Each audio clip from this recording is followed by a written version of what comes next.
నీవు పంపిన యేసుక్రీస్తును ఎరుగుటే నిత్య జీవము. చేయుటకు నీవు నాకు ఇచ్చిన పని నేను సంపూర్ణంగా నెరవేర్చి భూమి మీద నిన్ను మహిమపరిచితిని. తండ్రి, లోకం పుట్టక మునుపు నీ యొద్ద నాకు ఏ మహిమ ఉండెనో ఆ మహిమతో నన్ను ఇప్పుడు నీ యొద్ద మహిమపరచము.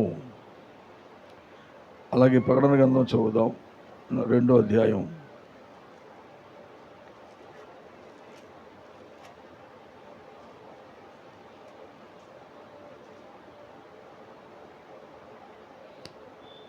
నాలుగో వచనం. అయినను మొదట నీకుండిన ప్రేమ నీ వదిలితివని నేను నీ మీద తప్పు ఒకటి మోపవలసినది. నీవు ఏ స్థితిలో ఉండి పడితేవో అది జ్ఞాపకం చేసుకొని మారు మనసు పొంది ఆ మొదటి క్రియలు చేయము. దేవుడి వాక్యం మన కొరకు దీవించును గాక. ప్రార్థన చేసుకుందాం. సర్వోన్నతుడ, అత్యంత ప్రేమగల దేవుడా, మహోన్నతుడా, నీ పరిశుద్ధ గణనామానికి ఎన్నో స్తుతులు తండ్రి, స్తోత్రాలు చెల్లిస్తున్నాను నాయనా. ఈ యొక్క ఉదయకాలం ఈ సమయమందు తండ్రి, అదిగో ప్రభా, మరి నీ దాసుడు ప్రసాద్ గారిని బట్టి కుటుంబాన్ని బట్టి స్తుతులు చెల్లిస్తూ వారు పిలిచినటువంటి ప్రభా ఈ యొక్క మరి ఏర్పాటు చేసిన ఈ కూడికలో మేము ఇలా ఉండడానికి నీవు అనుగ్రహించిన ఈ అవకాశం బట్టి నీకు ఎన్నో స్తుతులు తండ్రి, స్తోత్రాలు చెల్లిస్తున్నాం. ఏదైనా ఏమైనా నీవు లేకుండా ఏది మేము చేయలేం కదా. ఇన్ని సంవత్సరాలు మేము సేవ చేస్తున్నామంటే అది నీ కృపనాయన. కనుక నీ కుమారుని పిలిచి బహుదీన స్థితిలో ఉండగా నువ్వు కనికరించి ఈ రోజున అంచెలంచెలుగా ప్రభా ఈ విధంగా ఈ సేవను హెచ్చించి ఈ విధమైన స్థితిలో నువ్వు ఉంచిన తండ్రి, మీకు ఎన్నో స్తోత్రాలు నాయన. ఇదిగో ప్రభా, మరి 20 సంవత్సరాలు గతించింది ఈ యొక్క మందిరం కట్టి ఆ యొక్క ప్రతిష్ట సమయంలో నాయన, నా తండ్రి, నా ప్రభా, మరి నీ దాసుడు ప్రేమతో ఏర్పాటు చేసిన ఈ కూడికను మీరు చూడండి దేవా. ఎంతవరకు మీరు నడిపించారు, ఇచ్చిన సాక్ష్యాలు సమస్తమును బట్టి నీకు స్తోత్రాలు దేవ. ఎంతగానో నువ్వు సహాయం చేస్తూ నడిపించావు. ఇప్పుడు కొద్ది నిమిషాలు నీ మాటలు ధ్యానిస్తుండగా దేవా, తప్పక మీరు కార్యం చేయండి దేవా. ఏదన్నా కూడికలో మేము ఉన్నామంటే అది మాకు ఎంతో మేలుకరంగా ఉండాలి కదా, సంఘానికి అది దీవెనగా ఉండాలి కదా నాయన. నువ్వు లేకుండా కార్యాలు మేము చేయగలమా? నీవు లేకుండా మా దగ్గర ఏముంది ప్రభా? దేవా ప్లీజ్ నువ్వు రా నా తండ్రి. నీ సన్నిధి ఇక్కడ ఉంచి నువ్వు నాతో మా అందరితో మాట్లాడు నాయన. తప్పనిసరిగా బిడ్డలకు అవసరమైన మాటలు దయచేయండి. మనుషులుగా మేమేమి చెప్పగలం? ఏ హృదయానికి ఏది అవసరం అది నీకు మాత్రమే తెలుసు. నువ్వు ఒక్కడవే మాట్లాడగల దేవుడవు, సమర్థుడవు నాయన. తప్పక కొద్ది మాటలు అవసరాన్ని బట్టి అనుగ్రహించి మీరు నడిపించమని, చదవబడిన వాక్యాన్ని ఆశీర్వదించి మీరే మాట్లాడమని, కృప చూపించమని, ఎన్నికలేని నన్ను బలపరిచి నాయన నీ అభిషేకము క్రింద ఉంచి నా సొంత మాటలు గాక నీ మాటలు అనుగ్రహించి నడిపించండి. నా మాటలు ఎవ్వరికీ ప్రయోజనకరంగా ఉండవు. నీ మాటలు అయితేనే దీవెనకరంగా ఉంటాయి. కనుక మీరు మా మధ్య నుండి మాట్లాడి మహిమ తెచ్చుకోమని, కృప చూపించమని యేసయ్య నీ పరిశుద్ధ నామములో ప్రార్థించి వేడుకుంటున్నాం తండ్రి, ఆమేన్. కూర్చోండి అందరూ కూడా. ప్రభువైన యేసుక్రీస్తు ఘనమైన నామానికి మహిమ కలుగును గాక. అందరూ ఒకసారి దేవుని స్తోత్రం చెప్దామా? హల్లెలూయా. మరి కూడి వచ్చిన నా వెనుకున్న దైవ సేవకులందరికీ, అలాగే స్థానిక సంఘ కాపురికి, మరి కూడి వచ్చిన సహోదరులైన మీ అందరికీ కూడా యేసుక్రీస్తు నామములో నా హృదయపూర్వకమైన మరి వందనాలు తెలియజేస్తూ ఉన్నాను. మరి ఇక్కడికి వచ్చి చాలా కాలమైంది. తర్వాత మళ్ళీ ఇన్ని రోజులకి ఇక్కడికి రావడానికి మరి దేవుడిచ్చిన ఈ అవకాశాన్ని బట్టి నేను దేవుడిని స్తుతిస్తున్నాను. దేవునికి మహిమ కలుగును గాక. హల్లెలూయా. ఇద్దరి మధ్య కలిగిన సహవాసం చాలా కాలం కొనసాగాలంటే చాలా కష్టాలతో కూడిన పని. ఎన్నెన్నో ఎత్తులు పల్లాలు సమస్యలను చక్కబెట్టుకుంటే తప్ప ఒక సహవాసం అనేది చివరిదాకా సాగడం ఎంతో కష్టంగా ఉంటుంది. కనుక అక్కడ దేవుడు ఆ మధ్యలో ఆ ప్రేమను పెట్టి ఆ పరిస్థితులను చక్కబెరచకపోతే ఎవరితో సహవాసం చేయలేము, దేవునికి వరకు ముందుకు సాగలేం. కాబట్టి ఈ సమయంలో ప్రియులారా, మరి చాలా సంతోషం. ఎందుకంటే నాకు చాలా కాలంగా తెలుసు ప్రసాద్ గారు. మరి ఆయన యేసుక్రీస్తు నామములో ముందు బాప్తిసం పొందారు. మరి ఆ తర్వాత మరి నాకు పరిచయం అయినట్టున్నారు. అంటే బాప్తిసం మరి నేను ఇచ్చానా? వల్ల నాకు తెలియలేదు. నేను ఇచ్చానా? లేదు కదా. ముందు ఒక దగ్గర బాప్తిసం పొందారు. మరి ఆ యేసుక్రీస్తు నామములో పొందిన తర్వాత మేము అందరం అన్నసోళ్ళం కాబట్టి ఒకప్పుడు మరి ఆ విధమైన పరిచయంతో మేము చాలా కాలం సంతోషంగా మరి కలిసి జీవించాం. తర్వాత వర్తమానం వచ్చింది. మరి వర్తమానంలో కూడా సాగడానికి దేవుడు ఎంతో సహాయం చేశాడు. నిజంగానే మరి ఒక సేవకునిది ఆ కుటుంబానికి చూసినప్పుడు ఒక చాలా దీనమైన ఒక పరిస్థితి. దేవుడు ఒక మనిషిని హెచ్చించి లేక దేవుడు ఒక మనిషిని దీవిస్తే ఎలాగుంటుందో అనేక మందిని ఈరోజు మనం చూడగలం. ఈ రోజున ఎవరో ఒకరు సహాయం చేస్తే, ఎవరో ఒకరు ఏదో పైకి లేపేస్తే లేచిపోయేది కాదేదిని, కేవలం దేవుడు చేస్తే తప్ప అది జరగదు ప్రియులారా. ఆయన కృప, ఆయన సన్నిధి, ఆయన తోడుగా ఉంచి నడిపిస్తేనే. ఎందుకంటే ఏ సేవ అయినా కష్టాలతో కూడిందే. కష్టాలు లేని సేవ అంటూ ఎక్కడ ఉండదు. ఉంటే అది హైబ్రిడ్ తప్ప నిజమైన బ్రీడ్ కాదు అది. దేవుడి స్తోత్రకరుడుగా నిజమైన సేవ అనేది ఎప్పుడు కూడా దేవుడు ఏర్పరిచిన మార్గంలోనే వస్తూ ఉంటుంది అది. ఎందుకంటే సేవకు అందుకని చూడండి, పరమగీతంలో ఒక మాట చెప్పాడు.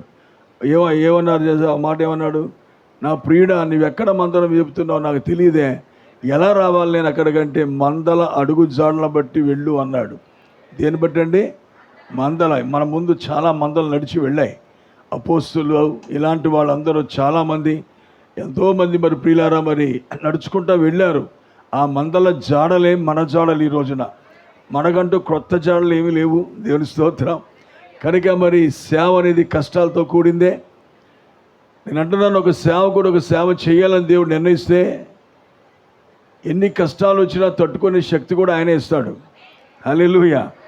తట్టుకున్నానని కూడా చెప్పడం కూడా కరెక్ట్ కాదంటాను నేనైతే.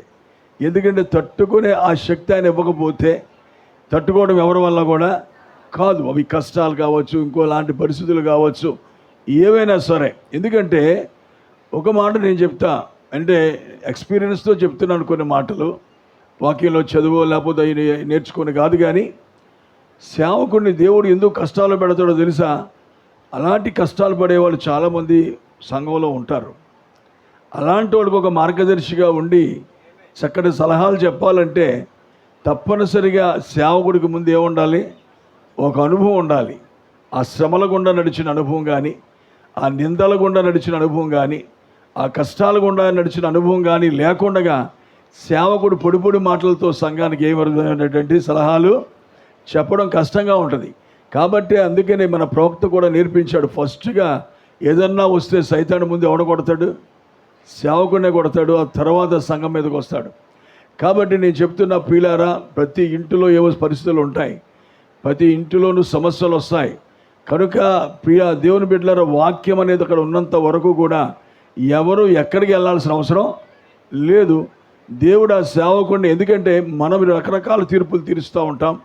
మన తీర్పులకి న్యాయాలు ఉండవు. అర్థమైందండి? మన తీర్పులన్నీ పక్షపాతపు తీర్పులు, మన తీర్పులన్నీ అన్యాయమైన తీర్పులు తీరుస్తాం. కానీ దేవుడు తన దృష్టిలో ఏ రీతిగా చూస్తాడో దాన్ని బట్టి ఆయన తీర్పు తీరుస్తాడు. దేవునికి మహిమ కలుగునుగా. కొన్నిసార్లు దేవుడు ఇష్టపడేవి కూడా మనం చాలా చెడ్డం అంటాం. మనం చాలా చెడ్డం అనేవి దేవుడు చాలా ఇష్టపడుతూ ఉంటాడు. అలాంటిది మన మానవ మనసు అనేది. కనుక మరి ఏ జీవితంలో అయినా కొన్ని కార్యాలు దేవుడు ఎలా చేస్తాడు? ఎందుకంటే బలపరచబడ్డానికో ముందుకు సాగడానికో దేవుడు కొన్ని పరిస్థితులు చేస్తుంటాడు. ఇలాంటివి వచ్చినప్పుడు నిజమైన నమ్మకమైన సేవకులు అనేవాళ్ళు లేక విశ్వాసులు అనేవాళ్ళు ఓపికతో సేవకునితో నిలిచి ఉండుట వారికి ఎంతో ఆశీర్వాదకరంగా ఉంటుంది. దేవునికి మహిమ కలుగునుగాక. ప్రియ సోదరులారా, మరి నేను కూడా ఒక సాక్ష్యం చెప్తా. ఎలా అంటే మరి నేను అనేక రీతులుగా నాకు వద్దు ఫ్యాన్ అక్కర్లే ఆ గాలంత ఇందులోకి వచ్చేస్తుంది, మళ్ళీ ఇందులోకి వస్తుంది. అవును, ఇలా పెట్టేసాయి. దేవునికి స్తోత్రం. మరి ఎందుకంటే నేను చాలా శ్రమలు పడి వచ్చినోడిని సేవలో. పిల్లలు చాలా కష్టాలు పడుతూ సేవ చేస్తూ వచ్చా. దేవుడు నడిపించాడు. కారణం ఏంటంటే నేను ఇబ్బంది పడలేదు, అభ్యంతరం పడలే. కారణం నేను చేయబోయే సేవ ఎలాగుంటుందో దేవుడు ముందే నాకు చూపించాడు. ఎత్తులు పల్లాలు ఉంటాయి నీ సేవ అంతట్లో, ప్రశాంతత అనేది ఉండదు నీకు ఇంచుమించుగా. అనేక పరిస్థితుల్లో గుండా నువ్వు వెళ్లాల్సి వస్తుందని నీ సేవకు వచ్చిన మొదటి రోజే దేవుడు నాకు చూపించాడు కొన్ని విషయాలు. అవన్నీ అక్షరాల నా జీవితంలో జరుగుతూనే ఉన్నాయి ఇంకా. అయితే ఈ 40 yearsలో ఇంచుమించు 38 సంవత్సరాలు అయ్యేటప్పటికీ నాకు వచ్చిన శ్రమ, లేకపోతే నాకు వచ్చిన పరిస్థితి, ఇరుకు పరిస్థితి, నిందలు కానీ, పరిస్థితులు కానీ, ఆరోగ్యం కానీ, పరిస్థితులన్నీ కూడా చూసుకున్నప్పుడు నా లైఫ్లో ఎన్నడూ ఇలాంటి సిచ్యువేషన్ అనుభవించలేదే అని ఒకలాంటి ఫీలింగ్ వచ్చింది నాకు. నేను అనుకున్నాను వెళ్ళిపోతాను ఇక నేను బహుశా దేవుడి దగ్గరికి, సమయం అయిపోయింది నాది, కనుక I have to prepare my self, నాకు నేను సిద్ధపడాలి, నాలో ఏమైనా పొరపాట్లు ఉంటే చెప్పు నాయన అని చెప్పి కూడా నేను ప్రార్థన చేసుకోవడం జరిగింది. కానీ దేవుడు అన్నాడు, నో నో నో, సమయం ఉంది, నీకు ఇదొక సమయం, ఇది నీకు ఇదొక ఒకలాంటి పరిస్థితి, ఇది దీని గుండా నేను నడిపించాలి నిన్ను అన్నట్టుగా నాకు అనిపించింది. అయితే ఒక పక్కన ఆరోగ్య పరిస్థితి బాలే, చనిపోతానేమో అని ఒక ఆలోచన. ఇటు చూస్తే సంఘంలో సేవకుని పెట్టలే ఎవరిని, మరో పరిస్థితి చూస్తే పిల్లలకు పెళ్ళిళ్ళు చేయలే, ఉండడానికి సరైన ఇల్లు లేదు, ఆ అపార్ట్మెంట్లో మాకు అన్ని బాధలే, వెళ్ళిన కానించి భయంకర పరిస్థితులు. అక్కడ పిల్లలు 6 సంవత్సరాలు అయింది, 6 సంవత్సరాలు అసలు సుఖంగా లేవు, అక్కడ చాలా ఘోరమైన దురాత్మల ప్రభావాలు, ఇవన్నీ కూడా చాలా ఒకలాంటి పరిస్థితి అన్నమాట. ఇటు చూస్తే సంఘానికి వాక్యం చెప్పి ఒక పరిస్థితి లేదు, నాకు మంచం నుంచి లేవలేని పరిస్థితి. పిల్లలు ఏం ఆలోచించాలో తెలియదు. ఎవరన్నా మాట్లాడడానికి వస్తే దయచేసి నాతో మాట్లాడవద్దు ప్లీజ్, మీరు ఏమైనా చేస్తే ప్రార్థన చేయండి తప్ప నాతో ఏం మాట్లాడకండి. I'm don't want to talk to anybody, నాకు అసలే మాట్లాడే మనసు లేదు, దయచేసి నన్ను ఒంటరిగా వదిలేసేయండి అని చెప్పి అనేవాడిని. మా డీకన్ చాలా పట్టించుకొని అంతో మరి పంపించేవారు కాదు ఎవరిని, ప్రార్థన చేయండి తప్ప ఇంకేం వద్దు అని చెప్పి అనేవారు. అయితే నేను చెప్తా ఉన్నాను పిల్లలు, ఇట్లాంటి సిచ్యువేషన్ ఆ టైంలో అనుకున్నాను మా సంఘం చెదిరిపోద్దు బహుశా, ఎందుకంటే ఇంకా నేను వాక్యమే చెప్పట్లేదు, ఈ పాస్టర్ ఇంకా బతకడం, చచ్చిపోతాడు వీడు అనుకుంటారు కొంతమంది. అందరూ పాజిటివ్గా ఉంటారు కదా, అందరూ అలాగ అనుకోలేరు, కాబట్టి వీడు చచ్చిపోతాడు అనుకునే వాళ్ళు ఉంటున్నారు. సేవకులు కూడా చాలామంది చాలా మాటలు అన్నారని నాకు తెలుసు, చాలామంది విషయాల్లో విన్నాను కూడా నేను, చాలామంది చెప్పారు నాకు. సరే సరే అవన్నీ పర్లేదులే, నేను తిరిగి బతకడమే అది జవాబు అన్నాను నేను. దేవుని స్తోత్రం. నా నోటితో నేను సమాధానం ఎవరికి చెప్పాల్సిన అవసరం లేదు, చెప్పను కూడా. కానీ నేను తిరిగి లేచి సేవ చేయడమే, that is my answer. No no not my answer, that is the God's answer. దేవుడు వారికి ఆ విధంగా జవాబు చెప్తాడేమోలే, నాకెందుకు, నేనే పట్టించుకోనని చెప్పి వదిలేసా. అయితే ప్రియులారు నిజంగా ఆశ్చర్యం ఏంటంటే, మరి నాకు బలహీనతలో సంఘం నా పక్షాన ఎంత నిలబడిందంటే, ఇంట్లో శోధన, ఒంట్లో శోధన, సంఘంలో రకరకాల మాటలు. ఎప్పుడైతే పాస్టర్ అనేవాడు సరిగా ఉండడో, అంటే రంగం మీద ఉండడో, కొన్ని గ్రూపులు సంఘంలో తయారవుతాయి. ఎందుకంటే మా చెట్టు కొంచెం పెద్దది, ఏ కొమ్మల మీద ఏ గూడు కట్టే మనకు తెలియదు, ఏ ఊరిలో ఏ గూడు కడుతుందో కూడా తెలియదు, అలాంటి పరిస్థితి. కానీ నేను చాలా ధీమాగా ఉంటా. ఎందుకు తెలుసా, ఈ సేవ నాది కాదు కదా, అది ఆగింది కదా, ఎక్కడేం జరుగుతుందో ఆయన చూసుకుంటాడు, నాకు ఎందుకు వచ్చిన గొడవ ఇది, మీ రాజకీయాలను నేను ఎందుకు చేయాలి సంఘంలో అనుకుంటాను, నా పరిస్థితి అది. కాబట్టి ఆ విధంగా మరి నేను ఉంటున్నప్పుడు నిజంగా ఆశ్చర్యం ఏంటంటే, నాకు బాగోలేని పరిస్థితిలో ఒక్క సహోదరి కానీ ఒక్క సహోదరుడు కానీ సంఘాన్ని విడిచి బయటికి వెళ్ళలేదు. మా సేవకుడు మాకు కావాలంతే, నువ్వు ఎలా బ్రతికిస్తావో ఏం చేస్తావో మాకు తెలియదు నాయన అని చెప్పి అందరూ పట్టుదలతో ప్రార్థన చేశారు. వారు మాత్రమే కాదు, నన్ను ప్రేమించిన సేవకులు చాలామంది నా గురించి ప్రార్థన చేశారు. వారు సంఘాలతో పాటు ఉపవాసం ఉండి ప్రార్థన చేశారు, విదేశాల్లో కూడా ప్రార్థన చేశారు. అక్కడి నుంచి ఫోన్లు చేసేవారు, బ్రదర్ ఇది నీ మంచికి వచ్చింది తప్ప నీకు కీడు కోసం మాత్రం ఇది కాదు, దేవుడు నేను తిరిగి మళ్ళీ లేపుతాడు, మునుపటి కన్నా మంచి సేవ చేస్తామని చెప్పేవారు. సరే ఆ రీతిగా నిజంగానే మరి నమ్మాను. కానీ ఆ సిచ్యువేషన్ ఎలా ఉందంటే, నేను ఉండను, ఇంకా నేను చనిపోతాను అనుకున్న పరిస్థితి. పైరారా మరి ఇంట్లో పిల్లలు కూడా నాతో మాట్లాడక భయపడేవారు, ఒకలాంటి గ్యాప్ వచ్చేసి సంఘం ఇంట్లో పిల్లలు భయపడుతుండేవారు. ఇలాంటి పరిస్థితులన్నీ కూడా, అలాంటి సిచ్యువేషన్లో సంఘం అనేది నిజంగా ఐ అప్రిషియేట్ మై చర్చ్. ఒక్కరు కూడా సంఘాన్ని విడిచిపెట్టి వెళ్ళడానికి ఇష్టపడలేదు, ఎవ్వరూ పోలేదు. వారు ఈ రోజు దాకా నాతో నిలబడే ఉన్నారు. వెళ్ళేవాళ్ళు ఏవో కారణాలతో బయటికి వెళ్తుంటారు, అది వేరే సంగతి అది. కానీ ఈ కారణాన్ని బట్టు నన్ను బట్టు ఎవరో బయటికి పోలే. నీ సరైన తీర్పు చెప్పలేదనో, వారి పక్షంగా మాట్లాడలేదనో, లేకపోతే వారిని గట్టిగా గద్దించానో, ఇలాంటి కార్యాలతో ఎవరన్నా వెళ్తే వెళ్ళొచ్చు, అది వారికి దేవునికే సంబంధం, నాకేం సంబంధం లేదు. అది దేవునికి మహిమ కలుగునుగాక. కాబట్టి నేనేం చెప్తున్నానంటే, ఈ రోజున ప్రియులారా, సంఘం అనేది మీ సేవకుడిని ముందు నమ్మాలి. అర్థమైందండి? సేవకుడిని నమ్మకుండా సంగమా మీరు మీ వాక్యాన్ని వినలేరు. మీరు first of all you must have a good idea or good understanding about your pastor. మీ సేవకుడు అనేవాడు ఏమై ఉన్నాడు ఏంటి అనేది ఖచ్చితంగా మీరు ముందు గ్రహించాలి. ప్రియ సోదరులారా, రోజుకో సేవకుడిని ఎన్నుకోకూడదు ఎవరు, రోజుకొక సంఘాన్ని ఎన్నుకోకూడదు ఎవరు కూడా. ఇది అస్తమాను కూడా అద్దెంట్లో ఉండి మారేది కాదు. ఇది ప్రవక్త అన్నాడు సంఘం అంటే సొంతం అన్నాడు. ఒక దాన్ని ఏమంటారు, ఒక సొంత ఇల్లు ఎలాగుందో అలా ప్రతి ఒక్కరికి ఒక సొంత చర్చ్ ఉండాలి. ఒక కన్న తండ్రి ఎలాగున్నాడో అలాగే నీకు ఒక ఆత్మీయ తండ్రి ఉండాలి. హల్లెలూయా, హల్లెలూయా. ప్రియ సోదరి సోదరులారా, కాబట్టి ఈ సమయంలో మీకు చెప్తున్నది, సంఘం అనేది ఖచ్చితంగా సేవకుడితో నిలబడినప్పుడు దేవుడు కూడా సంఘాన్ని దీవిస్తాడు. ప్రియులారా, హల్లెలూయా. మంచిది. ఈ సమయంలో మరి కొడుకులు కూతుర్లు చేసిన పనికి సేవకులు నిందించడం తప్పది. సేవకులు వారిని సపోర్ట్ చేసి నెత్తి మీద ఎక్కించుకుంటే తప్ప, లేకపోయినట్లయితే అట్లాంటి విషయాల్లో, ఎందుకంటే పిల్లలకి తల్లిదండ్రుల బుద్ధిలే రావాలని గ్యారంటీ ఏమి చెప్పండి? సేవకులు మీరు చెప్పండి, వస్తాయా? వస్తాయని ఎక్కడైనా ఉన్నాయా? లేదు. మనము కింద పడి మీద పడి అందులో పడి ఇందులో పడి లేచి ఓ 30 ఏళ్ళకు 25 ఏళ్ళకు దేవుణ్ణి నమ్ముకుంటే వాళ్ళు 10 సంవత్సరాల నుంచి దేవుని పిల్లలుగా ఉండమంటే ఎక్కడ ఉంటారు? మాట్లాడండి, ఉంటారా? అది అసాధ్యమైన పని. వారి కోసం ప్రార్థించడం మన తల్లిదండ్రులుగా మన బాధ్యత. వారు తప్పు చేస్తే ఖండించడం మన బాధ్యత. కానీ ప్రియులారా, వాళ్ళ బుద్ధిని మార్చడం మన చేతుల్లో లేదో ప్రార్థన చేసి దేవుని చేతుల్లో పెట్టాలి వాళ్ళని. దేవునికి స్తోత్రం కలుగును గాక. కాబట్టి చాలామంది లోపలున్న కక్షతోనో అసూయతోనో ద్వేషించేస్తూ తీర్పులు తీర్చేస్తూ మేము చాలా నీతిమంతులు అనుకుంటూ ఉంటారు. నేను అంటున్నాను, ఎవరికి తీర్పు తీర్చకండి, తిరిగి అదే వస్తుంది మీకు. మీకు అర్థమైందా? నా మాట మీకు అర్థమైందా?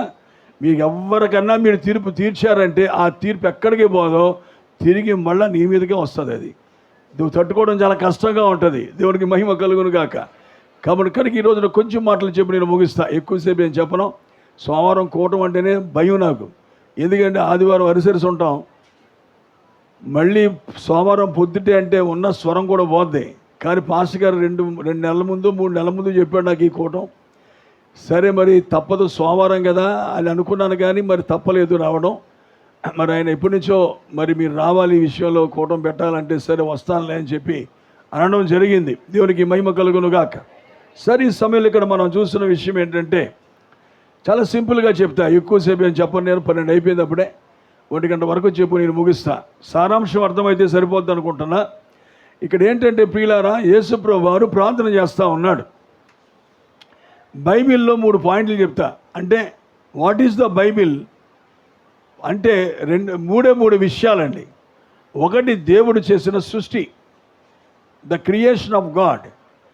రెండవది, ఎ ఫాల్ ఆఫ్ మ్యాన్, మనిషి సృష్టి కూడా పడిపోవడం. మనిషి సృష్టి పడిపోలే కానీ మనిషిని బట్టే సృష్టి పతనమైంది. సృష్టి అంతా దేవుడు చేసింది ఎవరి కోసం? మనిషి కోసమే. కనుక మనిషే పడిపోయినప్పుడు సృష్టి కూడా పడిపోయింది అతనితో పాటు. ఎందుకంటే దేవుడు ఆ సృష్టిని కూడా ఎవరి అండర్లో పెట్టాడు? మనిషి యొక్క స్వాధీనంలో పెట్టాడు. కనుక మనిషి ఎప్పుడైతే పతనం అయ్యాడో సృష్టి కూడా పడిపోయింది. తర్వాత 3వ విషయం ఏంటంటే ప్రాముఖ్యమైంది, ఏది పడిపోయిందో ఏది పాడైందో దాన్ని దేవుడు తిరిగి మళ్ళా పునరుద్ధరణ చేశాడు. మీరు బైబిల్ ఈ శివుని చాసి వరకు 100 సార్లు చదివినా దాని సారాంశం అదే. అవునా కదా? అంతేనా? సారాంశం అదే ఉంటుంది, ఇంకేముండదు. అందులోనే చాలా మలుపులు పరిస్థితులు రకరకాల విషయాలు ఉంటాయి తప్ప దేవుడు చేసిన సృష్టి అది పాడవడం, తర్వాత పాడైన దాన్ని దేవుడు తిరిగి మళ్ళా బాగు చేయడం. దేవుని స్తోత్రం. కనుక అదే మనం చూస్తాం. కనుక ఈ రోజున మనం మెసేజ్ గురించి కూడా చాలా విషయాలు చెప్పుకుంటూ పోతూ ఉన్నాం. చాలా గొప్ప గొప్ప విషయాలు మనం మాట్లాడతాం. చాలా ఆనందంగా సంతోషంగా మెసేజ్ వినడానికి కూడా ఇష్టపడతాం. కానీ వాట్ ఈజ్ ద మీనింగ్, లేక what is the essence of the message? ఏంటి ఈ వర్తమానంలో దేవుడు దాచిన కార్యం ఏంటి, దేవుడు ఇందులో ఉంచిన సారాంశం ఏమిటని మనం చూస్తే, యేసు చేసిన ప్రార్థనే దానికి ఒక ఉదాహరణగా మనం తీసుకోవచ్చు ఈ రోజున. ఇక్కడ చూద్దాం ప్రియులారా, యేసు చెప్తా ఉన్నాడు, తండ్రి చదవ ఆ మాట చూడండి. Yes, my time has come, my hour has come అన్నాడు. తండ్రి, నా యొక్క గడియ వచ్చింది. అది యేసు ప్రభు వారు వెళ్ళిపోయే టైం అది. ఇది ఏ సందర్భంలో కూడుకున్నాం ఈరోజు మనం? 20 సంవత్సరాల వార్షికోత్సవం. అసలు ఈ సేవ మొదలెట్టి 20 సంవత్సరాలు కాదు, బహుశా లెక్కెట్టుకుంటే నాకంటే సీనియర్ ఉంటాడని డౌట్ నాకు. ఏమో ఎంతకాలం అయింది? మళ్ళీ పెళ్ళి అయ్యాక సేవ, పెళ్ళి కాకముందు సేవ? నాకు తెలుసులేరా, అది కాదు చెప్పేది. ఎంతకాలం చేస్తున్నారు సేవ ఈయన? 35 సంవత్సరాలు. పోన్లే, నాకంటే జూనియరే. నేనైతే 40 సంవత్సరాలు చేస్తున్నాను. అయితే నేను చెప్పేది ఏంటంటే, వార్షికోత్సవం అనేది చాలామంది సంతోషంగా చేసుకుంటూ ఉంటాం. వెడ్డింగ్ యానివర్సరీ, లేకపోతే బర్త్డేలు, ఇలాగ చర్చ్ యానివర్సరీలు, ఇవన్నీ కూడా మనం చేస్తూ ఉంటాం. కానీ ప్రతి యానివర్సరీలో కూడా మనం ఆలోచించాల్సింది ఏంటంటే, we have to think about our beginning. మన ప్రారంభం ఏమిటి అనే దాన్ని మనం ఖచ్చితంగా ఆలోచించాలి. అంటే దేవుణ్ణి మనం ప్రారంభంలో ఎలా ప్రేమించాం, దేవుడితో ఆదిలో ఎలాగున్నాం, మనం మనం మనం మారు మనసు పొందినప్పుడు, దేవునిలో ఉంటున్నప్పుడు, దేవుని దగ్గరికి కొత్తగా వచ్చినప్పుడు, how much we loved God, దేవుణ్ణి ఎంతగా మనం ప్రేమించగలిగాం, ఎంత డెడికేటెడ్గా, అంటే ఎంత మరి సమర్పణతో జీవించాం దేవుని దగ్గర అని చెప్పి ప్రతి సంవత్సరం కూడా ఆ రోజు వచ్చినప్పుడు ఒక్కసారి మనం ఆలోచించుకుంటే, ఈ వార్షికోత్సవం సంతోషమా, దీవెనకరమా, లేకపోతే బాధకరమా అనే సంగతి మనకు ఖచ్చితంగా అర్థమై తీరుతుంది. దేవుని స్తోత్రం కలుగునుగాక. భార్యాభర్తలు చేసుకుంటారు 25 సంవత్సరాలది, కానీ పెళ్లి రోజు ఉన్న ప్రేమాల దగ్గరప్పుడు ఉండదు. ఉంటుందా? ఉండదు. 30 సంవత్సరాలు మరీ ఉండదు. అలాగ అయిపోతూ ఉంటుంది. కానీ నిజమైన దేవుని పిల్లలకైతే రోజు రోజుకి అది ప్రేమ పెరుగుతూ వస్తూ ఉంటుంది. దేవుని స్తోత్రం కలుగునుగాక. సరే, ఇక్కడ ఏం చెప్తున్నాడు మీరు గమనించండి. తండ్రి, నా గడియ వచ్చింది, నా గడియ వచ్చింది కనుక ఒకదానికోసం అడుగుతున్నాడు ఆయన. యేసు ప్రభు వారు గుర్తించిన కార్యం ఏంటంటే, ఈ భూమి మీదకి ఆయన వచ్చిన తర్వాత ప్రతి విషయాన్ని కూడా సమయం ప్రకారం ఆయన చేశాడు. కరెక్టేనా? సమయం లేకుండా ఏ కార్యము చేయలే. ప్రతిదీ కూడా, అందుకే God's watch is on time అన్నాడు. ఏంటండి? దేవుడు ఎప్పుడు కూడా కరెక్ట్ అయిన సమయంలోనే ఉంటాడు. ఆయన గడియారం ఎప్పుడో ఆ చిన్న ముళ్ళు పెద్ద ముళ్ళు ఇట్టి అవ్వదు అది. ఎందుకంటే ఆయన వాక్యం నెరవేరే సమయం వచ్చినప్పుడు అక్షరాల నెరవేరి తీరుతుంది. కనుక యేసు ప్రభు వారు ఎప్పుడు ద్రాక్షరసం చేయాలో అప్పుడు చేశాడు, ఎప్పుడు సిలువకి వెళ్ళాలో అప్పుడు సిలువకి వెళ్తూ ఉన్నాడు. ఈ రికగ్నైజ్ హిస్ టైం. ఆయన సమయాన్ని ఆయన ఏం చేశాడు? గుర్తించగలిగాడు. దేవునికి మహిమ కలుగునుగాక. నేనేమంటున్నానంటే, ఈ రోజున మిమ్మల్ని కూడా నేను రిక్వెస్ట్ చేసేది ఏంటంటే, you must know your time. నీ సమయం నీవు తెలుసుకోవాలి. ఏ సమయంలో ఉన్నాం, ఏ పరిస్థితిలో ఉన్నాం, ఇది ఏ గడియ, ఇది ఖచ్చితంగా మనం ఆలోచించాలి. ఏమంటారు? తెలుసుకోవాలి వద్దా? కాలాన్ని బట్టే భక్తి. సంఘ కాలాన్ని తీసుకుంటే కాలాన్ని బట్టే దేవుడు వాక్యం ఇచ్చాడు. సంఘ కాలాలని బాగా చదవగలిగితే, గ్రహిస్తే, ఏ కాలములో ఇచ్చే ఆత్మ ఆ కాలంలో దేవుడు ఇచ్చాడు. దేవుడి స్తోత్రం. దేవుడు ఎప్పుడు తప్పు చేయడు. ఒక గడియలోకి ఇచ్చేది మరో గడియలో ఇవ్వలే. ఒక కాలములో ఇచ్చే అభిషేకం మరో కాలములో ఇవ్వలే. ఏ కాలములో ఏ అభిషేకం ఇవ్వాలో ఖచ్చితంగా అదే అభిషేకం ఇచ్చాడు ఆయన. బట్ ద సేమ్ స్పిరిట్, ఒకే ఆత్మ అవడానికి, కానీ అభిషేకం మాత్రం కాదు. తేడా. ఒకే ఆత్మ బట్ డిఫరెంట్ అనాయింటింగ్స్ అంటారు. వివిధమైన అభిషేకాలు. అందరూ చేసేది ఆయన పనే, కానీ అభిషేకం మాత్రం తేడా ఉంటుంది. దేవునికి మహిమ కలుగునుగాక. కనుక ఇప్పుడు దేవుడు ఏ కాలంలో చేయాలి ఆ కాలంలో చేశాడు. యేసు ప్రభు వారు కూడా తన సమయాన్ని గుర్తించాడు. ఆయన ఈరోజు కూడా సంఘానికి ఇచ్చే హెచ్చరిక అదే.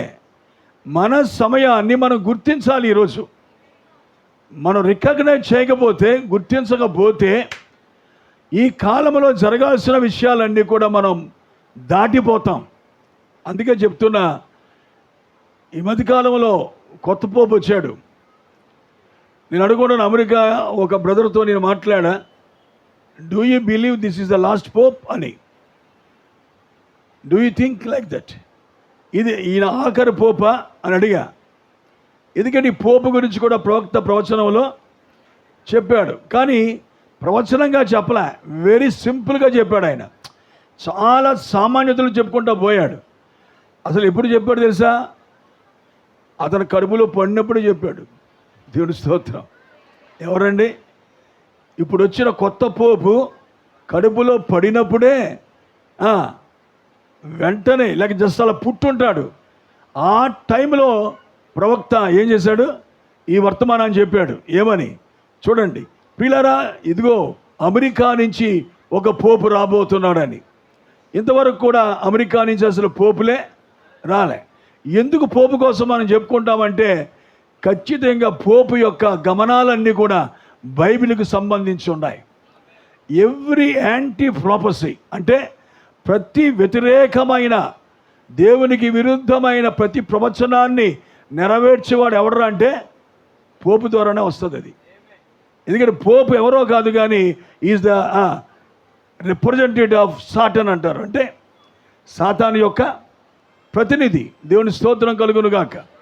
కాబట్టి మీరు గమనించండి. మరి ఇక్కడ నేను చెప్తున్న చిన్న విషయం ఏంటంటే, ఇతనే బహుశా ఆఖరి పోయి ఉంటాడని నేను అనుకుంటున్నా. అది ఖచ్చితంగా కరెక్ట్ అని నేను చెప్పను, కానీ అనేక సూచనలు కనుక మనం చూస్తే ఇతనే ఆఖరి పోయి ఉంటాడు. ఇతనే ద్వారానే ఇశ్రాయేలుకి ఈ యొక్క పోపుకి లేక అమాస్కి వీళ్ళకి ఏమవుద్దన్నమాట, గొప్ప 7 సంవత్సరాల శాంతి ఒప్పందం జరగబోతూ ఉంది. అది ఇప్పుడు జరుగుతుందో లేదో నాకు తెలియదు. రేపు జూన్ 20వ తారీఖున ఆ సభను ఏర్పాటు చేస్తూ ఉన్నారు. దీనికోసమే మాట్లాడతారు వాళ్ళు. ఏంటది? ప్రపంచ శాంతి. కనుక యుద్ధాలు ఆపేయాలి ఇప్పుడు. ఎందుకంటే ఇజ్రాయేల్ యుద్ధం అంటే ఏదో కాదు, అదే 3వ ప్రపంచ యుద్ధం. ఆల్రెడీ ప్రారంభమైందా? ఎస్, ఆల్రెడీ ప్రారంభమైంది. ఖచ్చితంగా ఇది ప్రారంభమైంది. ఇప్పుడు 3వ ప్రపంచ యుద్ధం. ఇది ఆరంభం. ఇదే కొనసాగుతుంది రేపు పొద్దుట. ఇవన్నీ కూడా చూస్తుంటుంటే బైబిల్ ప్రవచనాలు ఇవన్నీ.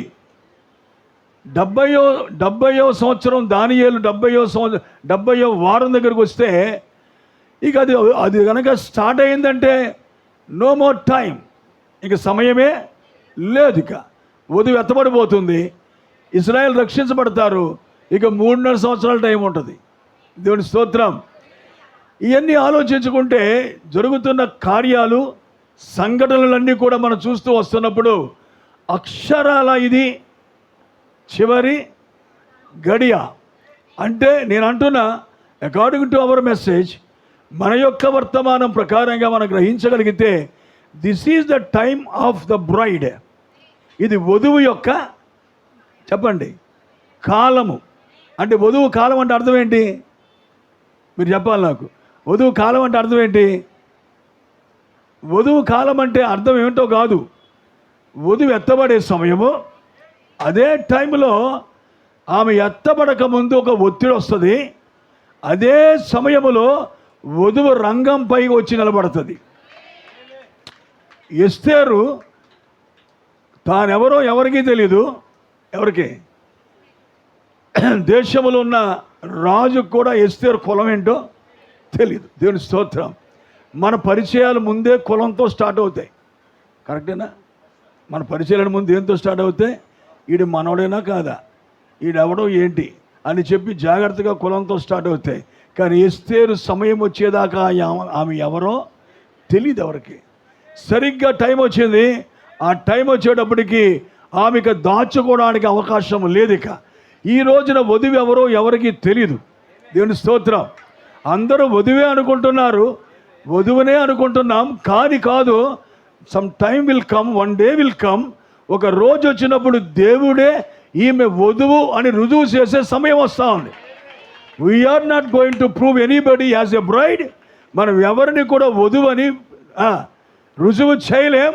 నోటి మాటలతో చెప్తే రుజువు కాదు. అది గాడ్ హిమ్సెల్ఫ్, దేవుడే తానే ఈమె నా వధువు అని రుజువు చేయాలి ఒక రోజున. దేవుని స్తోత్రం కలుగును గాక. హల్లెలూయా. కనుక అప్పుడు తెలుస్తుంది మీ వధువని. మీకు అర్థమవుతుందా? కాబట్టి ఎస్తేరు విషయాన్ని ఎవ్వరు కూడా రాజు కాదనలేకపోయాడు, అంతే నీకేం కావాలో చెప్పిస్తానన్నాడు. ఇది ఆ గడియ. వధువు రంగంపై నిలబడవలసిన సమయం. మీకు అర్థమవుతుంది అనుకుంటాను నేను చెప్పేది. ఇక్కడ వధువు ఎంతమంది ఉన్నారు చేయొద్దండి. వధువు తక్కువే ఉంది, కానీ మిగతా వాళ్ళందరూ చిలికతులు ఎక్కువ మంది ఉన్నట్టున్నారు. దేవుడి స్తోత్రం కలుగునుగాక. హల్లెలూయా. సరే, నేను విమర్శించడానికి రాలేదు. నా బోధ అంతా కొంచెం అలాగే ఉంటుంది. కొంచెం అక్కడక్కడ ఎక్కడెక్కడో తగులుతూ ఉంటాయి. ఏమిటి నాకు తెలియదు. నేను స్టేజ్ మీదకి వచ్చేదాకా ఏం చెప్పాలో కూడా నాకు తెలియదు. కన్ఫ్యూజ్లో ఉంటాను ఖచ్చితంగా. ఇది మాత్రం వాస్తవం. మీరు నమ్మినా నమ్మకపోయినా ఈ 40 సంవత్సరాలని సేవ చేస్తాను. ఇప్పటికీ 10th క్లాస్ పిల్లవాళ్ళ ఉంటాను. నేను వాక్యం చెప్పాలంటే 10th క్లాస్ పిల్లవాళ్ళలాగే కంగారు పడుతూ ఉంటాను ఇప్పుడు కూడా. దేవునికి మహిమ కలుగును గాక. కాబట్టి ఇప్పుడు మీరు గమనించండి, ఇక్కడ నేను చెప్పేది గడియ వచ్చింది అంటే దేనికి గడియ? We have so many promises. ప్రవక్త చెప్పిన విషయాలు మనం గమనిస్తే మనకి చాలా ఏమున్నాయి? వాగ్దానములు ఉన్నాయి, ప్రవచనాలు ఉన్నాయి, ప్రవచన వాగ్దానములు ఉన్నాయి. మన పట్ల జరగాల్సిన కార్యాలు ఎన్నో ఉన్నాయి ప్రియులారా. మనం బోధించుకుంటూ వెళుతున్నాం. కానీ కాదు అంటాను నేను. వినికిడి చేత వింటిని కానీ నిన్ను గూర్చి ఇప్పుడు నేను కన్నులారా చూస్తున్నాననే సమయం వచ్చేసింది. ఇప్పుడు చూడకుండానే చూస్తున్నామని సోదకములు చెప్పకూడదు, చూసి మాట్లాడాలి. ఆ స్థాయి ఇప్పుడు ఇది. ఆ గడిలోకి వచ్చాం మనం. దేవునికి మహిమ కలుగునుగాక. నువ్వు గనక ఇంకా ఆ స్థాయిని సాధించలేదని నువ్వు గమనిస్తే గనుక, గ్రహించగలిగితే గనుక నిశ్చయముగా, హల్లెలూయా, నిశ్చయముగా యేసుక్రీస్తు చేసే ప్రార్థన నువ్వు నేను చేయాలి ఈ రోజున. ఆయన ఒక దేవుని యొక్క నిజమైన పరిపూర్ణమైన కుమారుడిగా మాదిరిగా మన కోసం ప్రార్థన చేస్తున్నాడు. ఆయన మనకు మాదిరిగా చేస్తున్నాడు. ఆయన ఏమన్నాడు చూడండి అక్కడ. తండ్రి, నా గడియ వచ్చింది. యేసుప్రభు వారు ఎన్ని బోధనలు చేసి, ఎన్ని అద్భుతములు చేసి, ఎన్ని కార్యములు జరిగించిన దేవుని స్తోత్రం. ప్రాముఖ్యమైన విషయం ఏదంటే చెప్పండి సిలువకి వెళ్ళడమే. సిలువలోకి వెళ్ళి తిరిగి లేవడమే ఆయన యొక్క ప్రధానమైన ధ్యేయమై ఉన్నది. దేవుని స్తోత్రం. ఆ కార్యం కొరకు మాత్రమే ఆయన భూమి మీదకి వచ్చాడు ప్రియులారా. ఆ కార్యము జరిగే లోపు ఎన్నో కార్యాలు చేసుకుంటూ వచ్చాడు ఆయన. అలాగే మనము కూడా ఒక దాని కొరకే నిర్దేశించబడి, ఒక దాని కొరకు మనం ఏర్పాటు చేయబడి ఈ రోజున వర్తమానములోనికి మనం పిలువబడ్డాం. హల్లెలూయా. దేవుని యొక్క ప్రణాళిక నీ పట్ల ఉన్నది కనుక ఆ ప్రణాళిక నెరవేర్చడానికే వర్తమానములోకి దేవుడు నిన్ను, చెప్పండి గట్టిగా, పిలిచాడు. వర్తమానంలోకి రావటమే దేవుని ప్రణాళిక జరిగిపోయినట్టు కాదు. గమనిస్తున్నారా? నేను వర్తమానం నమ్ముతున్నాను, చదువుతున్నాను, ప్రవక్త అంటే కాదు. Something has to fulfil in your life. నీ జీవితంలో ఒక కార్యం అంటూ జరగవలసి ఉంది. దాని కొరకే దేవుడు నిన్ను నన్ను పిలిచాడు ఈ రోజున. యేసుక్రీస్తు ఎన్ని కార్యములు చేసినా కూడా ఆయన మరణానికి వెళ్ళకపోతే, మరణించగా తిరిగి లేవకపోతే ఇదంతా వేస్తేనా కాదా? అసలు మనుషులకు రక్షణ ఉందా? లేదు కదా. ఆయన చనిపోవాలి, తిరిగి మళ్ళా లేవాలి. చనిపోయడం అంటూ సాధ్యమైతే తిరిగి లేవడం కూడా ఈజీ ఆయనకి అన్నీ తెలుసు కాబట్టి. దేవుని స్తోత్రం కలుగును గాక. ఆయన సిలువకి వెళ్ళినప్పుడు కూడా ప్రవక్త అంటాడు, ఆయన వాక్యం మీద ఆయనే విశ్వాసం ఉంచాడంట. ఆయన పలికిన వాక్యం మీద ఆయనే విశ్వాసం ఉంచాడు. ఎందుకంటే నీ పరిశుద్ధుని కుళ్ళు పట్టనీవు, తిరిగి మళ్ళా నన్ను లేపుతావన్న వాగ్దానం నమ్మి సంతోషంగా సిలువకి వెళ్ళాడంట ఆయన. దేవునికి మహిమ కలుగును గాక. కాబట్టి చెప్తున్నాను, ఈ గడియ కోసమే కదా ఆయన భూమి మీదకి వచ్చింది. పిల్లర్ అయితే నేను చెప్తున్నా, దాని గురించే మాట్లాడుతున్నాడు ఆయన. నేను ఎంతవరకు సమస్తమును చేశాను ప్రభువా, ఇప్పుడు నా గడియ వచ్చింది. I'm ready to the third pull. 3వ ఈడ్పుకు నేను రెడీగా ఉన్నా. అందుకే ప్రవక్త ఎక్కడంటే ఆ పర్వతం మీద ఆకర్షణ ఏంటి అనే వర్తమానం చెప్పేటప్పుడు ఆయన స్టార్టింగ్లోనే చెప్తాడు, వీళ్ళందరూ యేసుప్రభు వారు వెళుతూ ఉంటారు. ఈ శిష్యులందరూ ఏమంటున్నారు? ఏమన్నారు? దావీదు కుమారుడు లేక హోసన్నా హోసన్నా, ప్రభు పేట వచ్చేవాడు స్తుతింపబడు కాక అని చెప్తూ వెళ్ళిపోతూ ఉన్నాడు. అందరూ వెళ్ళిపోతే ప్రవక్త దాన్ని వివరిస్తున్నాడు. ఏంటంటే ఆ వాతావరణమే ఒక అద్భుతమైన వాతావరణం. అది is going to fulfil his third full అన్నాడు. ఆయన యెరూషలేములోకి ఎంటర్ అవుతున్నాడు. ఎందుకు తెలుసా? సిలువ వేయబడ్డానికి. దేవుని స్తోత్రం. అంటే దేవుని వాక్యమును నెరవేర్చడానికి ఆయన వెళ్తూ ఉన్నాడు. ఆయన కొరకు ఏ వాక్యమైతే వ్రాయబడిందో ఆ వాక్యము నెరవేర్చడానికి వెళ్తున్నాడు. వధువా, నీ కోసం కూడా వాక్యం రాయబడిందా? ఆమేన్. రాయబడింది అంటారా? నీ కోసం కూడా వాక్యం రాయబడింది. అది నెరవేరే గడియ కూడా నువ్వు గ్రహించాలి ఈ రోజున. హల్లెలూయా. పిలుపులాట్లాడుకునే పిల్లకాయల సమయం ఇది కాదు. ఏవేవో కార్యక్రమాలు చేసుకునే కార్యము కాదు ఇది. No no no no, you must recognise the time. ఈ కాలాన్ని ఖచ్చితంగా నువ్వేం చేయాలి? గుర్తించాలి నువ్వు నిశ్చయంగా. యేసు చెప్తా ఉన్నాడు, నా గడియ వచ్చినది తండ్రి అంటూ దేనికోసం ప్రార్థిస్తున్నాడు ఆయన. మీరు గమనించారా? భూమి పుట్టక ముందు నీ దగ్గర నాకు ఏ మహిమ ఉన్నదో తండ్రి, అదే మహిమతో మళ్ళా నన్ను ఇప్పుడు నువ్వు మహిమపరచాలి. హల్లెలూయా. ఈలాగున ప్రార్థించుట మన హక్కు అంటున్నాను ఈరోజు. ఏమంటారు? డబ్బులు ఇవ్వమని, ₹1,00,00,000 ఇవ్వమని, 10 లక్షలు ఇవ్వమని, లేదా ఏదో చేయమని అవి అడగొచ్చో లేదో నాకు తెలియదు. కానీ ఇది మాత్రం ప్రతి ఒక్కరూ మనసారా పట్టుదలగా అడగవలసిన మంచి పాయింట్ ఇది. హల్లెలూయా. దేవుడు నీ జీవితంలో ఒక కార్యాన్ని చేయడానికి నిన్ను వర్తమానానికి తీసుకొచ్చాడండి. అనేక మందిని దాటుకుంటూ, కరెక్టేనా? అనేక మంది జ్ఞానుల్ని, అనేక మంది వివేకం కలవారిని విడిచిపెట్టి వాళ్ళందరినీ కూడా హల్లెలూయా దాటుకుంటూ ఎందుకు పనికిరాని వాళ్ళమైన మనల్ని హల్లెలూయా, అమ్మోయ్ నిన్ను ఓసి అని పిల్లలేదు ఆయన, లేకపోతే నిన్ను పెద్ద గొప్పోడివన్నీ నేను పిల్లలేదు ఆయన, గొప్పదానివని నేను పిల్లలేదు ఆయన. దేవునికి మహిమ కలుగునుగా. నేను అంటున్నాను, ఈ యొక్క వర్తమానంలో పెళ్ళి దగ్గర క్యాస్ట్లు చూసేవాడు ఎవడన్నా పరలోకంలో ఉంటే అసలు నేను పాస్టర్నే కాదు. ఆ రోజు కూడా మీరు నన్ను తిట్టండి, ఏం భయపడి. నేను వర్తమానంలో ఉండి పెళ్ళిళ్ళ దగ్గర వాడి దగ్గర క్యాస్ట్ల గురించి మాట్లాడేవాడు ఎవడైనా పరలోక రాజ్యంలో ఉంటే ఈ వర్తమానమే తప్పు. గుర్తుపెట్టుకోండి. సైలెంట్ అయిపోయి అందరూ ఇప్పుడు ఆమెలు రావు, ఇప్పుడు ఆమెలు అనలేరు.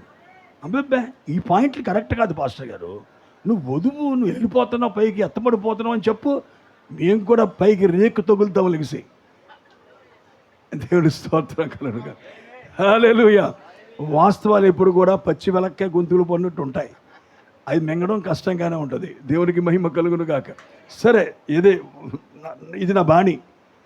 మీరు ఎన్ననుకుని నేనేం చేయలేని విషయంలో. ఎందుకంటే ప్రవక్త చూడండి, పొట్టుబట్టలు, మూతికి రంగులు ఎలా మాట్లాడాడో. ఆయన ఎక్కడైనా ప్రసంగంలో అవి లేకుండా మాట్లాడాడు. ఆయన అలాగే ప్రతి సేవకుడు ఎక్కడి దగ్గర గాల్లో పడిపోతాడు. అవి చెప్తూనే ఉంటాడు. ఇంకా తప్పదు అది. దేవుని స్తోత్రం కలుగును గాక. హల్లెలూయా. ప్రవక్త కూడా అలా చెప్పేవాడు. పొట్టు బట్టలు, పొట్టు దుస్తులు అయ్యి అని చెప్తూనే ఉండేవాడు. అలాగే నాకు కూడా ఈ కులమన్నా మతం అన్నా చిరాకు వచ్చేద్ది అనమాట. ఎలర్జీ పెరిగిపోద్ది. కాబట్టి నేను చెప్తున్నా, జాగ్రత్త వినండి. దేవునికి మహిమ కలుగును గాక. ఇక్కడ నేను చెప్తున్నానో చూసుకోండి ప్రియులారా. మనకి ఇవన్నీ కూడా తొలగి ఒక కార్యం కోసం పిలిచాడు మనల్ని ఆయన. ఏమిటా కార్యం అంటే, మునుపు మనకి ఏ స్థితి ఉన్నదో ఆ స్థితిని మళ్ళా ఇవ్వాలని పిలిచాడు ఆయన. ఎంతెంతో గొప్ప గొప్ప వాళ్ళని దాటుకుంటూ వచ్చింది వర్తమానం. సూపర్వైజర్లకు దొరకలేదు ఇది, బిషప్పులకు దొరకలేదు ఇది, పెద్ద పెద్ద సంస్థ నాయకులకి దొరకలేదు ఇది. దేవునికి మహిమ కలుగునుగాక. హల్లెలూయా. కాబట్టి నా ప్రియ సోదరి సోదరులారు, ఎందుకు పనికిరాని ఎన్నిక లేని మనకిచ్చిన కృప ఇది ఈ రోజున. దేవుని స్తోత్రం. ఎందుకు పిలిచాడు నిన్ను ఆయన? చెప్పండి, ఎందుకు పిలిచాడు ఆయన? నీకు డబ్బులు ఇవ్వడానికి వెళ్ళా? డబ్బులు నీకే కాదు, బయట ఉన్నకు కూడా బోల్డ్ డబ్బులు ఉంటాయి. డబ్బులు సంపాదించడానికి ఇది మార్గం కానే కాదు, బోల్డ్ మార్గాలు బయట ఉన్నాయి. అది కాదు నేను చెప్పేది. ఇక్కడ ఒక ప్రత్యేకమైన కార్యం, లోకములో ఎక్కడా దొరకనిది, ఎవ్వరూ చేయలేని గొప్ప కార్యాన్ని నీ జీవితంలో, నా జీవితంలో చేయడానికి ఆయన మనల్ని ఎన్నుకున్నాడు. దేవుని స్తోత్రం. దేవుడు ఎన్నుకున్న వాళ్ళందరూ పనికిరానోళ్లే. ఎవరికి? లోకానికి పనికిరాని వాళ్ళందరూ దేవునికి పనికొచ్చేవాళ్ళు. దేవుని స్తోత్రం. లోకంలో ఉన్న వాళ్ళందరూ మిగతా కార్యాలు చూస్తారు. ఆయన వాక్యాన్ని సరిపడ బతుకు నీకుందో లేదో, ఆయన వాక్యాన్ని ప్రేమిస్తావో లేదో, అదొకటి మాత్రమే చూస్తాడు దేవుడు నీలో. నువ్వెవరవో ఏంటి ఆయనకు అక్కర్లే. డబ్బుందా లేదా, చదువుకున్నావా లేదా, అక్కర్లేదు ఆయనకి. ఆయన కేవలం కావలసింది ఆయన వాక్యాన్ని నమ్మి ప్రేమించే మనసు కావాలి ఆయనకి. ఆ వాక్యం ఎవరికి, ఆ యొక్క మనసు ఎవరికి ఉంటుందో వాణ్ణి ప్రేమించి పిలుస్తాడు ఆయన. కాబట్టి ఇప్పుడు నేను చెప్తున్న చిన్న మాట మీరు బాగా గుర్తుపెట్టుకోండి. దేనికోసం మీరు ప్రార్థించకపోయినా పర్వాలే. నేను అనుకుంటున్నాను, ఈ మధ్యకాలంలో ఒక ఇల్లు కట్టడం ప్రారంభించాను నేను. అది కట్టినప్పటి నుంచి, కట్టడం మొదలెట్టినప్పటి నుంచి పశ్చాత్తాపడమే. అంటే ఏంటి, ఇప్పుడు ఎందుకు మొదలెట్టాను నేను, ఎన్ని రోజులు ఉంటాం ఇంకా మనం ఇక్కడ, నేనన్నా చచ్చిపోవచ్చు, ప్రభువును వచ్చేయచ్చు, ఎందుకు పని చేస్తాయి, ఎందుకు మొదలుపెట్టాను. చాలామంది నన్ను ప్రేరేపించారండి, కట్టాలి, మీరు కట్టాలి, కట్టకపోతే కుదరదు, ఈ అపార్ట్మెంట్లో మీకు బాగాలేదు, వద్దు, అసలు ఇక్కడ ఫ్రీడమ్ లేదు మీకు, మీరు రావడానికి కూడా అవకాశం లేదు అని చెప్పి కట్టమని ప్రయత్నిస్తే, లేకపోతే నన్ను చాలా ప్రేరేపిస్తే, తర్వాత ప్రార్థన కూడా చేసుకున్నప్పుడు సడన్గా దేవుడు నాకు ఒక ప్రేరేపణ ఇచ్చాడు, ఇల్లు ప్రారంభించు అని. డబ్బులు నా దగ్గర సరిగా లేకపోయినా, చాలా తక్కువ డబ్బులు ఉన్నాయి ఆ రోజు నా దగ్గర. సరే ధైర్యం చేసి ప్రారంభిద్దాం, దేవుడు ప్రారంభించమంటే ముగించేది కూడా ఆయనే కదా, ఆయన చూసుకుంటాడులే అని చెప్పి దిగా. సరే నేనేమంటానంటే, ఎందుకు ఇలాంటి ఆలోచన నాకు వస్తుందో తెలుసా, ఎన్ని రోజులు మనం ఉంటాం, ఇంకా ఇన్ని కార్యాలు జరుగుతున్నాయి లోకంలో, ఇన్ని పరిస్థితులు మన కళ్ళ ముందు కనబడుతున్నాయి, వాక్యం చాలా వేగముగా నెరవేరిపోతూ వస్తూ ఉంది, ప్రభు వచ్చేస్తాడన్నట్టే అనిపిస్తుంది.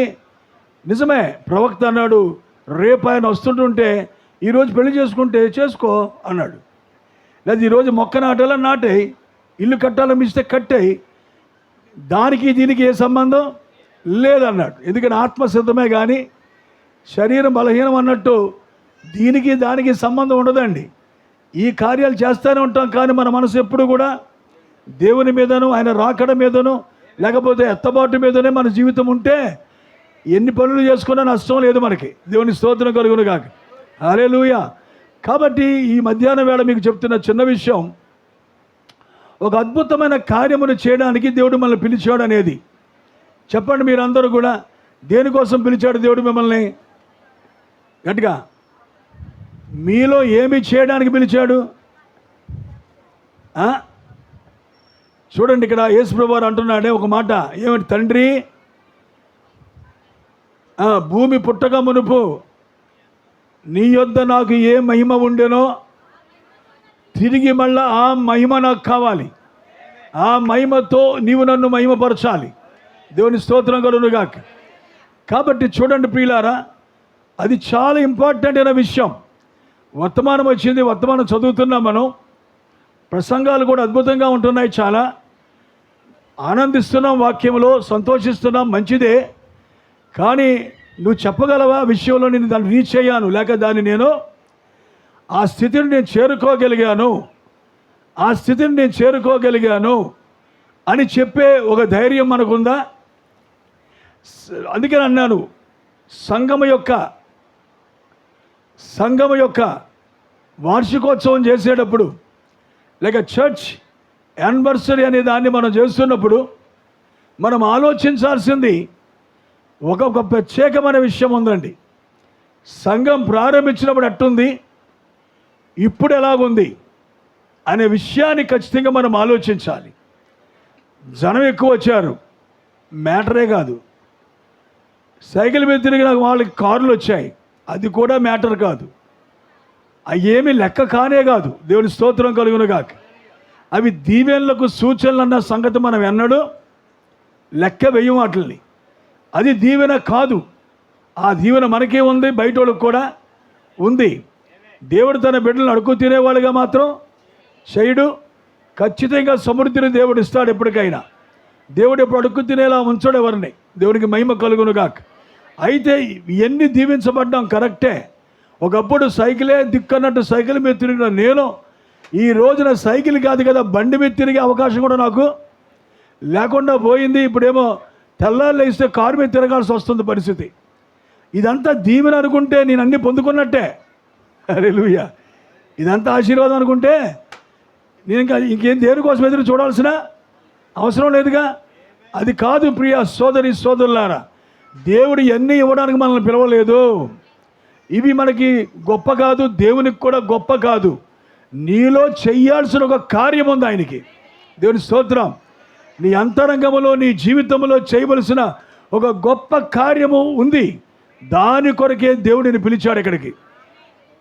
అది మరి జరిగిందా? మనలో జరిగిందా? మునుపటి కన్నా విశ్వాసం అనేది దిగజారుతుందా? ప్రతి యానివర్సరీలో భార్యాభర్తలు ఆలోచించుకోవాల్సింది అదే. పెళ్లి రోజున ఆలోచించుకోవాల్సింది అదే. పెళ్లినాడున్న ప్రేమ ఉందా? పెళ్లినాడున్న నమ్మకత్వం ఉందా? ఇవన్నీ ఆలోచించాలి. అలాగే సంఘం ఆదిలో ప్రారంభించబడినప్పుడు, అందుకనే ప్రకటన గ్రంథములు కూడా అదే మాట్లాడుతున్నాడుగా. ఏమంటున్నాడు? ఆయనను మొదట నీకుండిన ప్రేమ వదిలితేవని నీ మీద తప్పు ఒకటి మోపవలసి ఉన్నది.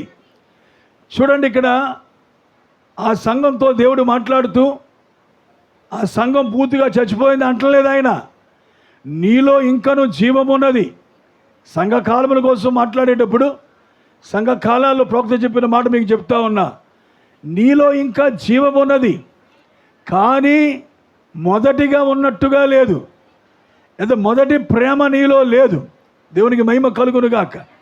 దేవుడు కోరేది ఎప్పుడు ఆదిలో నీ దగ్గర ఏముందో దానినే దేవుడు కోరుకుంటున్నాడు. దేవుని స్తోత్రం కలుగునుగాక. అందుకంటాడు, ఏ స్థితిలో నుంచి నువ్వు పడితివో ఆ స్థితిని జ్ఞాపకం చేసుకొని మళ్ళా ఆ మొదటి క్రియలు చేయి. ఆమెనంటారా? హల్లెలూయా. ఏ కార్యాలు చేయాలి?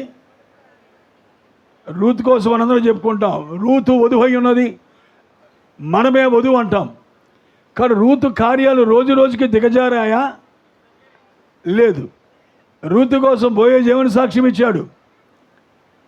నీ మునుపటి సత్ప్రవర్తన కన్నా నీ వెనుకటి సత్ప్రవర్తన మరీ ఎక్కువైనది. ఆమె యోగ్యురాలు. దేవుని స్తోత్రం. వధువనే ఏ విశ్వాస అయినా నేను వధువులో ఉన్నా నమ్మగలిగితే మొదటి దానికన్నా ఇప్పుడు నీకున్నది అధికముగా ఉండాలి. మొదటిగా ఎలా ఉన్నావో అలాగే ఉంటే నువ్వు ఎదగట్లేదని అర్థం. మీకు అర్థమైందండి? మొదట ఉన్నట్టే ఉంటే కనుక ఇంక ఎదగట్లేదు, దగ్గర ఆగిపోయాను. అది కాదు. ఎదుగుతున్న మొక్క ఎదుగుతూ ఉంటుందా? జీవమున్న ఏ మొక్క ఎదుగుతూ ఉంటుందా? మునుపటి కన్నా పెద్దది అవుతుంది కదా.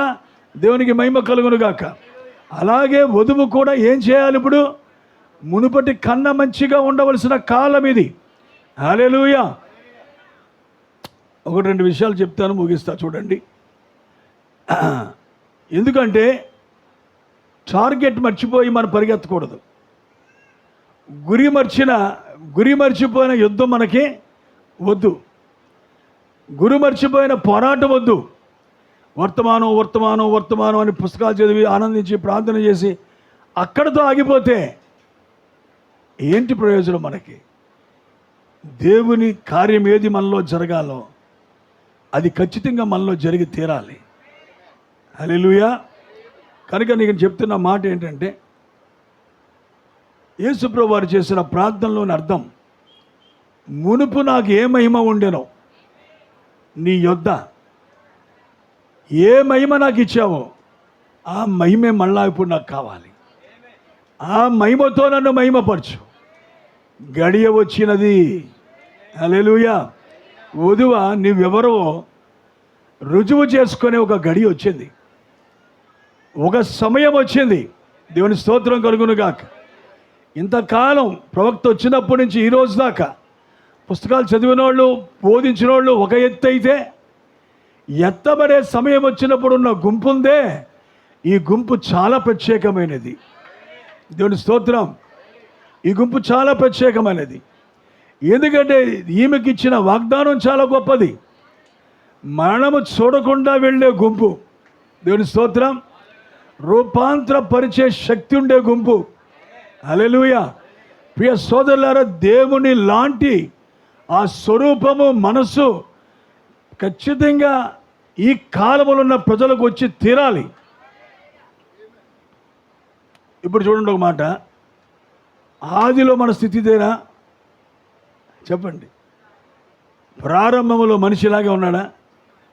ఇంకో మాట, ప్రారంభంలో ఉన్న ఆ నిజమైన పెంతెకోస్తు సంఘం అనబడే ఆది అపోస్తుల సంఘం మన సంఘంలాగే ఉందా చెప్పండి? మన సంఘాలు ఎలాగున్నాయి అలాగే ఉందా? మాట్లాడండి. దేవుని స్తోత్రం. మరి ఎందుకు మనం తృప్తి పడుతున్నాం? సంఘం బాగుందని, బాగానే ఉన్నామని, సాగుతున్నామని ఎట్లా అనుకొని తృప్తి పడతాం? మనం చాలా లోట్లు ఉన్నాయి మన దగ్గర. ప్రియ సోదరి సోదరులారా, తప్పకుండా ఈ విషయాన్ని మీ మట్టుకు మీరు అర్థం చేసుకోగలగాలి. ఆది అపోస్తుల పరిస్థితి చూడండి, ఆది అపోస్తులు చేసిన కార్యాలు చూడండి, ఆది అపోస్తుల యొక్క త్యాగాన్ని చూడండి, వారి మధ్య ఉన్న ఏక మనసు ఏకాత్మను చూడండి, ఆ ప్రేమను గమనించండి. మరి అవన్నీ ఎక్కడున్నాయి? ఇప్పుడు ఉన్నాయా? మరి దేన్ని సాధించడానికి మనకి ఇచ్చాడు దేవుడు ఈ వర్తమానం? ఇంత గొప్ప వర్తమానం అని చెప్పుకుంటున్నాం మనం ఈ రోజున. మిగతా డినామినేషన్ల కన్నా చీప్గా ఉంటే, లేక తక్కువగా ఉంటే ఏంటి మనకు ప్రయోజనం ఈరోజు? అందుకే ఒకసారి ఎవరికి వారి ప్రశ్న వేసుకోవాలి. ప్రియ దేవుని బిడ్డలారా, నీ కొన్ని మాటలు చెప్తున్నాను, జాగ్రత్తగా వినాలని ఆశపడుతున్నా. వింటారా? పర్వాలేదా? ఆకలి వేస్తుందా? ఎండ కూడా ఎక్కువైపోయింది. దేవుని స్తోత్రం. మీకు ఎలాగున్నా నాకు లేదు స్టామినా అప్పుడు. ఎందుకంటే ముసలోని అయిపోయింది కదా. ఒకప్పుడు కుర్రోడుగా వచ్చాను ఈ ఊరు, 30 సంవత్సరాల క్రితం వచ్చి ఉంటాను బహుశా. అప్పుడు చాలా బలంగా యాక్టివ్గా ఉండేవాడిని. అర్థమైందండి. ఇప్పుడు చూస్తే మొత్తం అయిపోయిందంతా కూడా, ఏమీ లేదు. ఈ కాసేపు నిలబడటం కూడా ఆయన కృపంతే. దేవుని స్తోత్రం కలుగును గాక. హల్లెలూయా.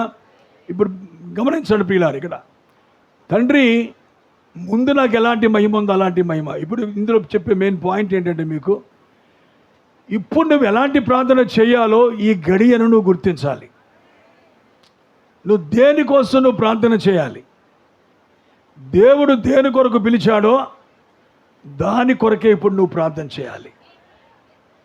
నిన్ను పిలిచింది లోకంలో ఉన్న ఏ కార్యాల కోసం దేవుడు పిలవలే. ఈ పిలుపు చాలా గొప్పది, ఉన్నతమైన పిలుపు. దేవుని స్తోత్రం. కాబట్టి ఈ పిలుపులో ఏముందంటే, దేవుడు అందుకని అంటాడు, క్షమించాలి, దేవుని మర్మమైన క్రీస్తు బయలుపరచబడ్డాడనే వర్తమానంలో చెప్తున్నాడు. క్రీస్తు తన్ను తాను తన వధువులో కుమ్మరించుకుంటాడట. విన్నారా? ఇది ఎన్నిసార్లు విని ఉంటారు? చూడండి, జాగ్రత్తగా వినండి. ఎందుకంటే వర్తమానానికే హార్ట్ లాంటి వర్తమానం అది. ఈ మెసేజ్లు అన్నిటిలో ఒక హార్ట్ అంటే మనిషి గుండె ఎంత ముఖ్యంగా ఉంటుందో, ఈ వర్తమానం ఒకటి అంత గుండెలా ఉంటుంది వర్తమానానికి. వర్తమానం యొక్క స్థితి అంతా అర్థం చేసుకోవడానికి ఆ ఒక్క వర్తమానం చాలు. అదే 7వ ముద్ర.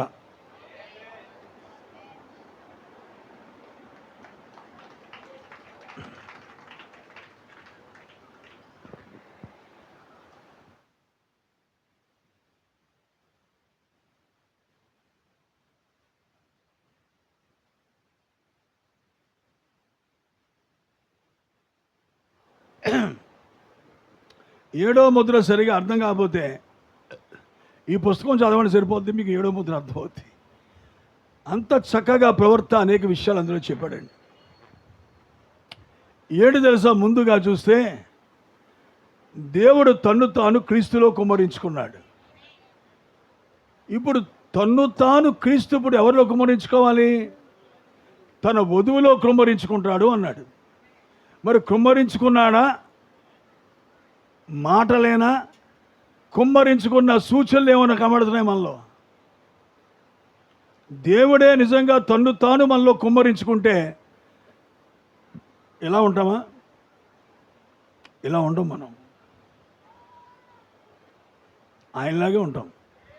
దేవుడి స్తోత్రగలును కాక. మన ప్రవక్త బ్రహ్మ గారిలా ఉంటాం. ఆయన ఎలా ఉన్నాడో అలా ఉంటాం మనం. అందుకని దీన్ని మీరు ఆలోచించాలి అంటున్నా. మన భక్తికి ఒక గురి ఉంది, ఒక గమ్యం ఉంది.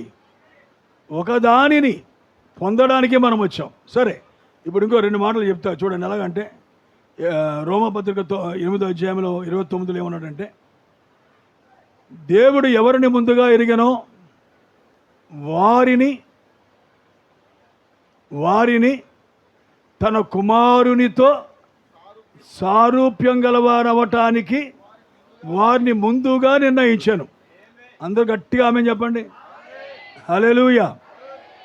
దేవుడు ముందుగా ఎవరిని ఎరిగాడో వారిని ఏం చేశాడు? ఆయన ముందే నిర్ణయం చేశాడు. దేనికోసం?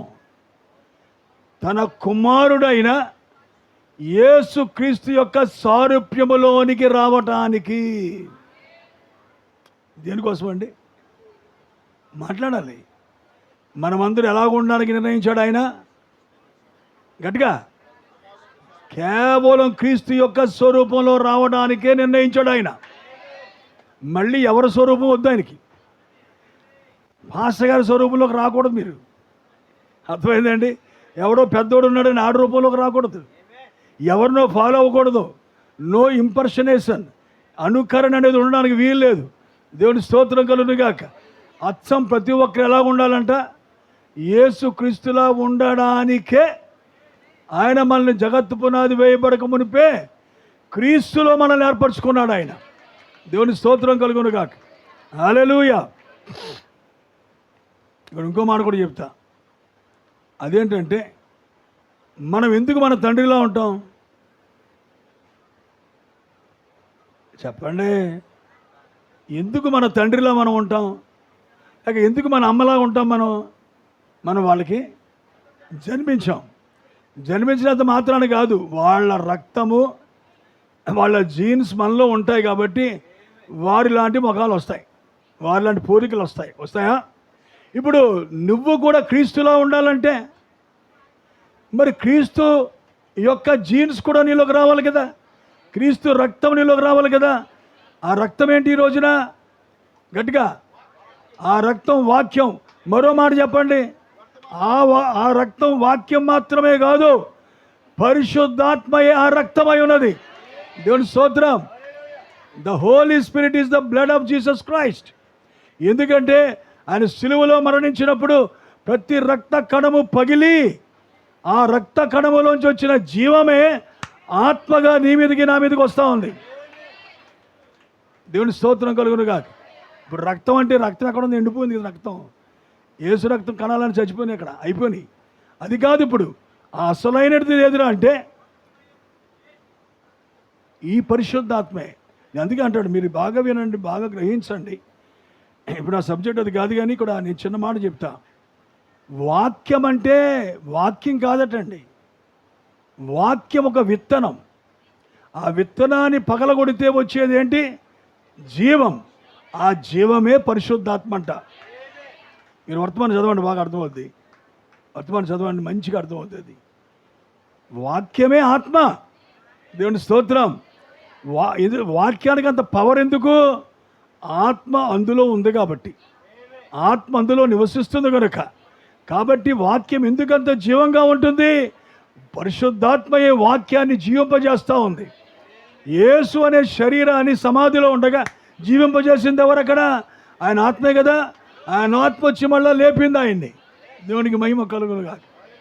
కాబట్టి అందుకే అంటాడు ప్రవక్త టోకెన్ అనే వర్తమానంలో ఆయన ఏం మాట్లాడాడు తెలుసా? Blood is not the token, blood is the chemistry of the life. Blood is chemistry of the life. What is the token? Is nothing but the very life of Jesus Christ అన్నాడు. అంటే రక్తం అనేది జీవము యొక్క రసాయనమే కానీ జీవము కాదు. జీవం ఏది అంటే నీ మీదకి వచ్చిన పరిశుద్ధాత్మ. కనుక ఈ రోజున రక్తము కాదు మన ముద్ర, ఆయన ఆత్మ నీలోకి రావటమే ముద్ర. కనుక ఇప్పుడు క్రీస్తు నీలో కుమ్మరించుకోవడం అంటే ఏమనుకుంటున్నావు? ఆయన ఆత్మ నీలోకి వచ్చినప్పుడు మళ్ళీ ఆయన గుణలక్షణాలన్నీ నీలోకి వచ్చేస్తాయి. దేవుని స్తోత్రం, హల్లెలూయా. కనుక క్రీస్తు వధువులో కుమ్మరించుకోవాలి. కుమ్మరించడానికే ఇష్టపడి పిలిచాడు నిన్ను. అందుకే దేవుడు ఎవరిని ముందుగా ఎరిగినో వారిని తన కుమారునితో సారూప్యం గల వారు అవడానికై వారిని ముందుగా నిర్ణయించాను. దేవుని స్తోత్రం. ఎవరిని ముందుగా నిర్ణయించానో వారిని పిలిచాడు రమ్మని. మిమ్మల్ని దేవుడు ముందుగా నిర్ణయించుకున్నాడని నమ్ముతున్నారా? హల్లెలూయా. ఆయన పిలిచాడు అంటే దేనికోసం నిర్ణయించుకుని ఉంటాడు? ఇక్కడ కూర్చొని వెళ్ళిపోవడానికా? కుడులాగా వచ్చి చచ్చి నింపడానికా? చెప్పండి. చాలా ఎక్కువ మంది జనం కనపడడానికా? కాదు కాదు, నీతో ఆయనకు పని ఉంది. హల్లెలూయా. నిన్ను నింపడానికి పిలిచాడు ఆయన, తన వలే నిన్ను కూడా మార్చుకోవాలని. హల్లెలూయా. కాబట్టి ఈ సమయంలో మీరు గమనించండి, ఎవరిని పిలిచాడో వారినే నీతిమంతులుగా తీర్చాడు. నీతిమంతులుగా ఎవరు తీర్చాడో వారినే మహిమపరుస్తున్నాడు. పాయింట్ అర్థమైపోయి ఉంటుంది. ఎందుకు తెలుసా? దేవుడు తను కుమ్మరించుకోవాలి నీలో అంటేనట, అక్కడ వాక్యానికి ప్రధాన స్థానం ఉండాలట. ఆ పాయింట్ మీరు చదివారా? ఎవరైనా చదివారు ఎప్పుడైనా? ఆ పుస్తకాలు లేకపోతే నేను బాగా ఇష్టపడి మరి వేయించుకున్నాను పుస్తకం. తెలుగులో ఇంతకుముందు మంచి ట్రాన్స్లేషన్ లేదు, పారాగ్రాఫ్లు లేకుండా చేస్తే మళ్ళీ నేను ఇష్టపడి ₹1,00,000 పైన అయింది దానికి. 1,50,000 అంతా అయిపోయింది దానికి.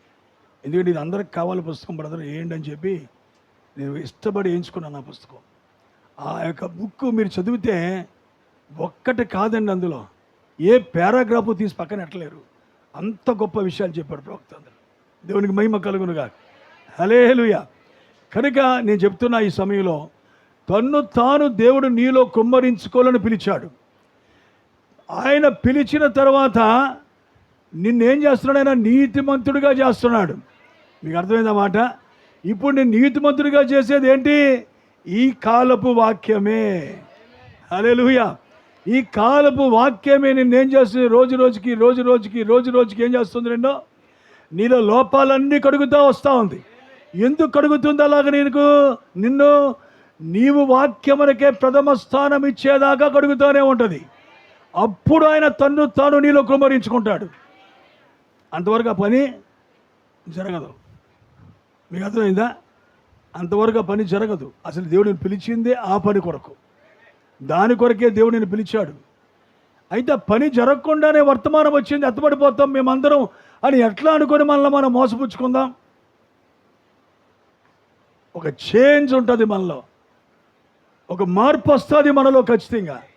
ఆ కార్యమే జరిగితే మునిపటి మనిషిలా మనము ఉండలేము. అసలు దేవుని స్తోత్రం కలుగును గాక. ఉండే అవకాశం లేదు అసలు. దేవునికి మహిమ కలుగును గాక. ఇప్పుడు చూడండి ప్రియులారా, అందుకే తండ్రి నా గడియ. ఇప్పుడు ఎన్ని పరిస్థితులు మనం చూస్తున్నప్పుడు నీవు కూడా తలలు పైకెత్తి అడగాలి. ఇవన్నీ ఆరంభించడం మీరు చూసినప్పుడు మీ తలలు పైకెత్తుకోండి, మీ విడుదల అని ప్రభు చెప్తున్నప్పుడు సిద్ధపాటు లేకుండా తలలు పైకెత్తి ఏం చేస్తాం మనం ఇక్కడ? కాబట్టే తండ్రి నా గడియ వచ్చింది నాయన. నువ్వు దేని కొరకు నన్ను పిలిచావో ఆ కార్యము నాలో చెయ్యి. ఇప్పుడు నన్ను మహిమపరిచని అడగడం తప్ప కాదు. నీకు ఆదిలోనున్న మహిమది, ఎగస్ట్రా పొందుకునేది కాదు అది. ఇప్పుడు ఆదిలో దేవుడు నీకు ఇచ్చిందే అది. అందరూ చెప్పండి, ఈరోజు మనం పోగొట్టుకున్నది ఏంటి చెప్పాలి? ఏం పోగొట్టుకున్నాం మనం? గట్టిగా దేవుని పోలికనే పోగొట్టుకున్నాం. ఏం పోగొట్టుకున్నామండి? దేవునిలా ఉండే దేవుని కుమారుని స్థానాన్ని మనం పోగొట్టుకున్నాం. దేవుడు మళ్ళా నిన్ను పిలిచింది ఎందుకంటే అది నీకు ఇవ్వడానికి. దేవుని స్తోత్రం కలుగును గాక. అందుకే ఇక్కడ ఏం చూస్తున్నావు? అప్పుడు మొదట నీకు ఏ స్థితి ఉండేనో అది ఒక్కసారి జ్ఞాపకం చేసుకో.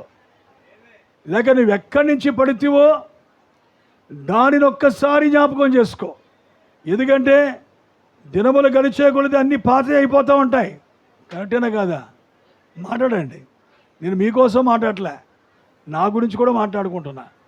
40 సంవత్సరాల సేవ అంటే పడిపోయినై ఉండాలి, అతను కొంచెం ముందుగానే వెళ్ళి ఉండాలి. ఏమంటారు? అంతేనా కదా? అయితే ఆగిపోయి ఎక్కడో దిక్కునేది డబ్బులు సంపాదించుకుంటూ పడిపోయి ఇంకా ఎక్కడో దిక్కున ఉండాలి. లేదంటే కాస్త ఇంకా దేవుళ్ళ ముందుకు వెళ్ళి ఉండాలి. దినములు గడిచిపోతున్నంత సీనియర్ నేనని చెప్పుకోవడం ఉపయోగం లేదు. దానివల్ల ఏ ప్రయోజనము లేదు. కాబట్టి ఈ మధ్యాహ్న వేళ మీకు చెప్తున్నాను, ప్రేమతో ప్రియులారా, కాలము గడపకండి, అట్లా సమయాన్ని వేస్ట్ చేసుకోకండి.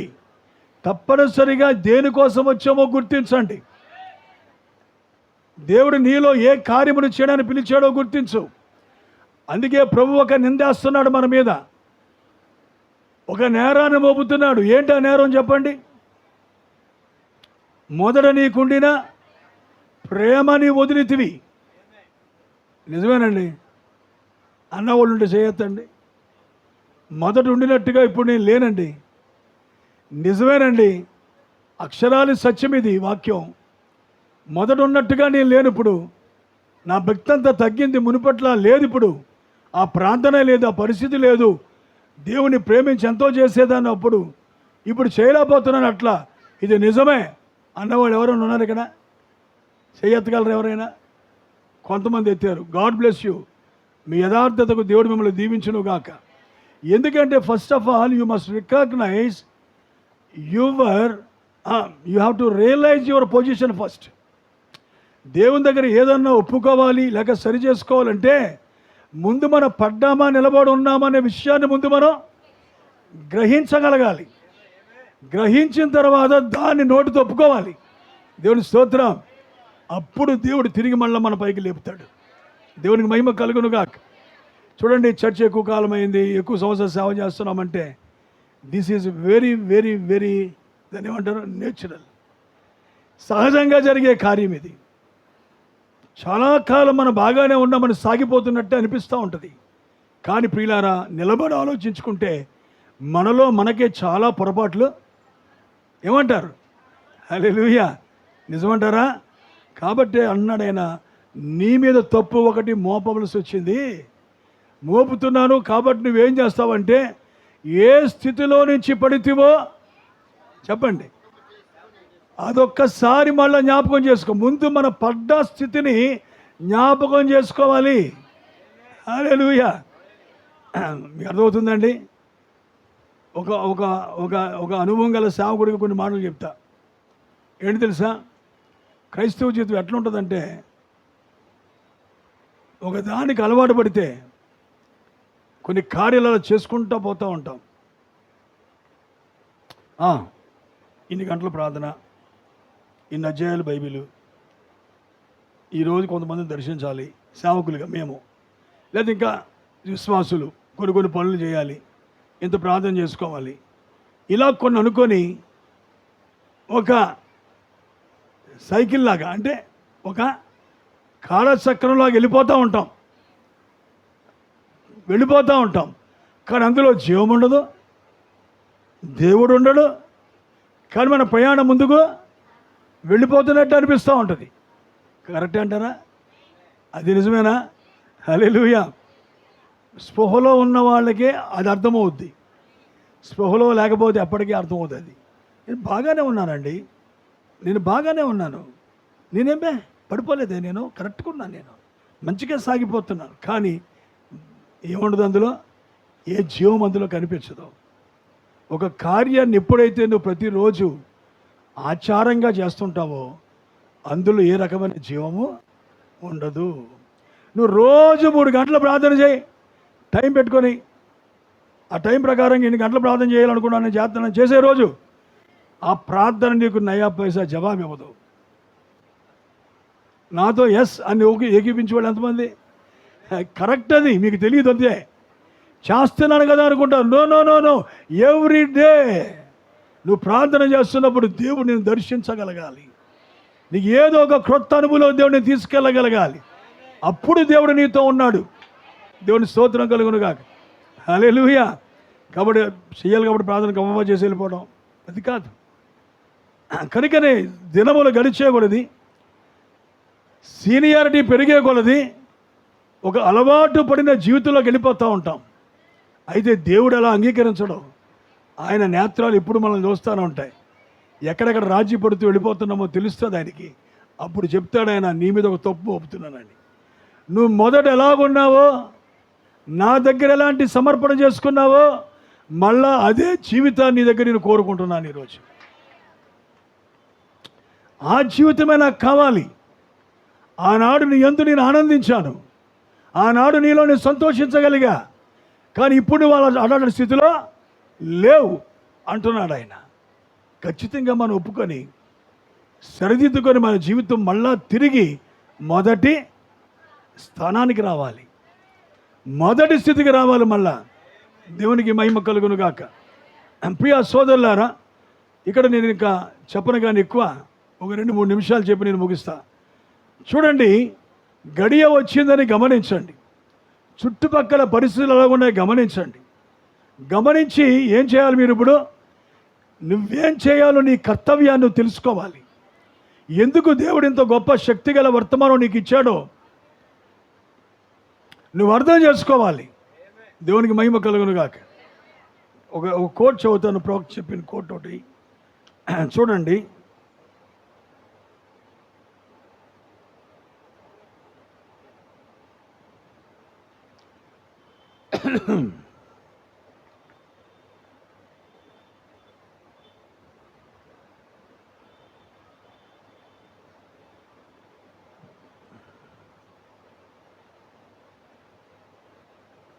ఇప్పుడు ఒక్కసారి చిన్న మాటలు వినండి, సరిపోద్ది. మీరందరూ గ్రహించారుగా. అంటే ఏంటది? మనం వచ్చింది ఏదో, ఇంకా మనం దాన్ని అందుకోలేదు. దేన్ని ఎదురు చూస్తున్నామో, దేనికోసం ఎదురు చూస్తున్నామో దాన్ని ఇంకా అందుకోలేదు. నేను అంటున్నాను, ఎత్తబట్టం కోసం నేను మాట్లాడలా. ఎత్తబట్టం అనేది తర్వాత సంగతి. ముందు నీలో నువ్వే ఎత్తబడాలి. దేవుని స్తోత్రం. ఎత్తబడుట అనేది ఇట్స్ ఏ ఎక్స్పీరియన్స్, అదొక విశ్వాసం, ఒక అనుభవం. అది మీకు అర్థమవుతుందండి. ఫిజికల్గా ఎత్తబడే కార్యం ఒకటి ఉంది, దానికి ముందే నీలో ఒక అద్భుతమైన కార్యం జరగాలి. ఓ ప్రశ్న వేస్తాను, చెప్పండి. ఎప్పుడు వేసేదే. వాళ్ళకి వెళ్ళాక సింహం మారిందా, వాళ్ళకి వెళ్ళక ముందు మారిందా? మాట్లాడాలండి. వాళ్ళలోకి వెళ్ళిన తర్వాత మారిందా, వాళ్ళలోకి వెళ్ళక ముందు మారిందా సింహం? లోపలికి వెళ్ళాక మారిందా? లేదు కదా, ముందే మారింది కదా. మరి ఎత్తబాటులోకి వెళ్ళిపోతావు కదా. మరి ఎత్తబడే జీవితం లేకుండా ఎత్తబడిపోతావు. 1000 ఏళ్ళ పరిపాలనలోకి వెళ్ళి నీవు 1000 ఏళ్ళ పరిపాలన జీవితాన్ని ఇక్కడ జీవించకుండా అందులోకి వెళ్ళి ఎలా కూర్చుంటాను అనుకుంటున్నావు? మీరు మాట్లాడండి. దేవుని స్తోత్రం కలుగును గాక. నేను తప్పు చెప్తున్నానా? నేను చెప్పే సత్యం అంటారా? హల్లెలూయా. కాబట్టి ప్రియ సోదరి సోదరులారా, అమెరికా వెళ్ళాలనుకుంటే కొంచెం ముందు ఇంగ్లీష్ నేర్చుకోవాలి. ఇక్కడ అమెరికా వెళ్ళా చూద్దామంటే కుదురుతుందా? మాట్లాడండి. కుదరదుగా. ముందే కొంచెం 2 ముక్కలన్నా నేర్చుకొని వెళ్ళాలి అక్కడికి. అప్పుడు నీకు చక్కగా నీ జీవితం ఏదో గడపడానికి అవకాశం ఉంటుంది.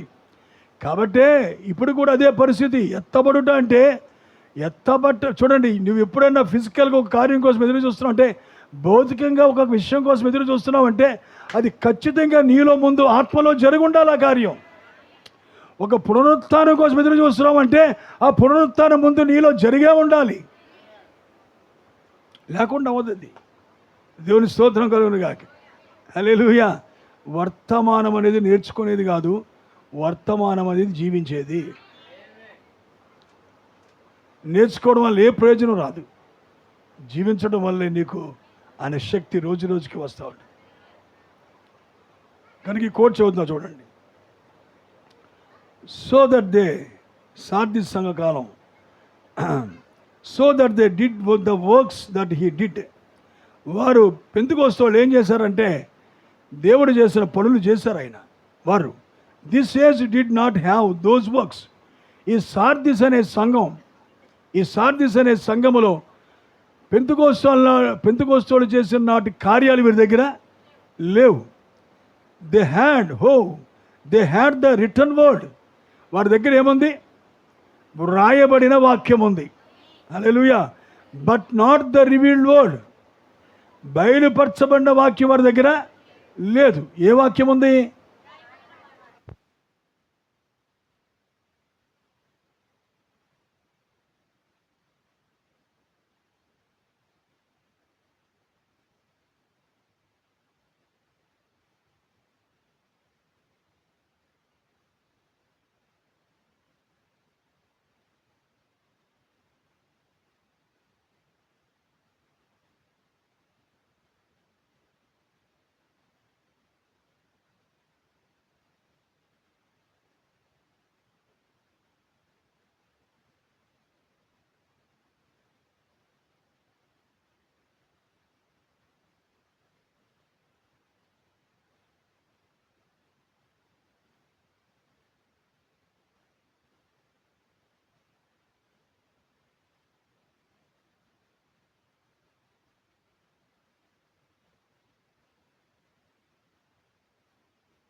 హల్లెలూయా.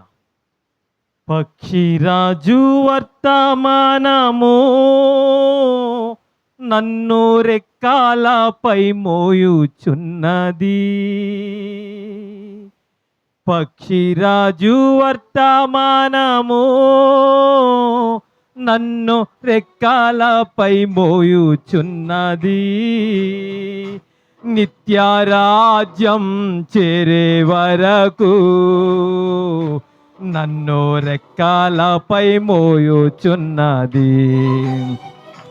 నిత్యరాజ్యం చేరే వరకు నన్ను రెక్కాలపై మోయుచున్నది.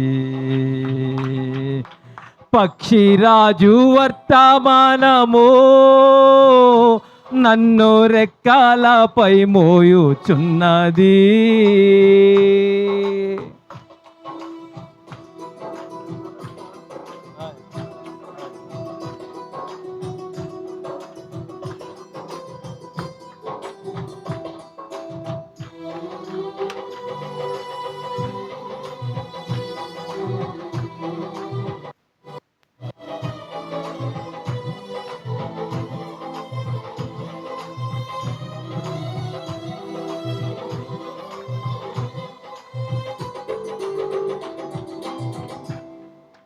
మేఘాలపైన తిరుగుచున్నది, అక్కడి నుండి తన స్వరము వినబడుచున్నది.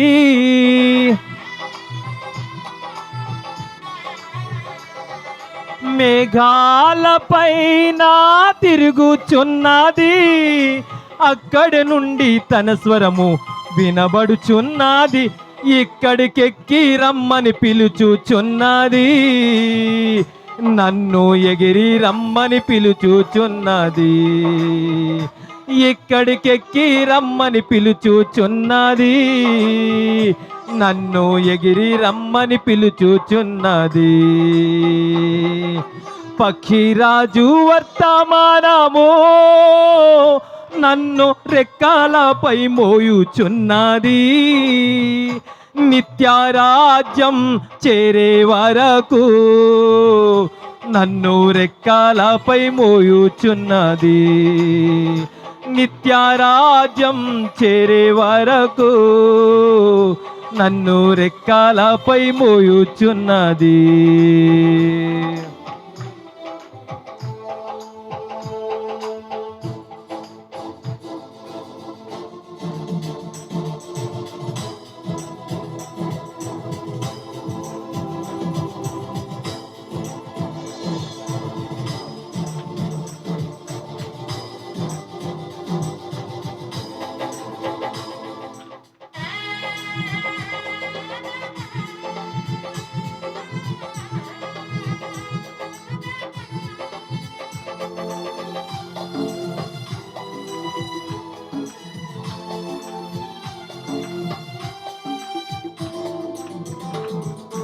మధ్యాకాశాన విందులోనా పాలు పొందగా నన్ను సిద్ధపడమని,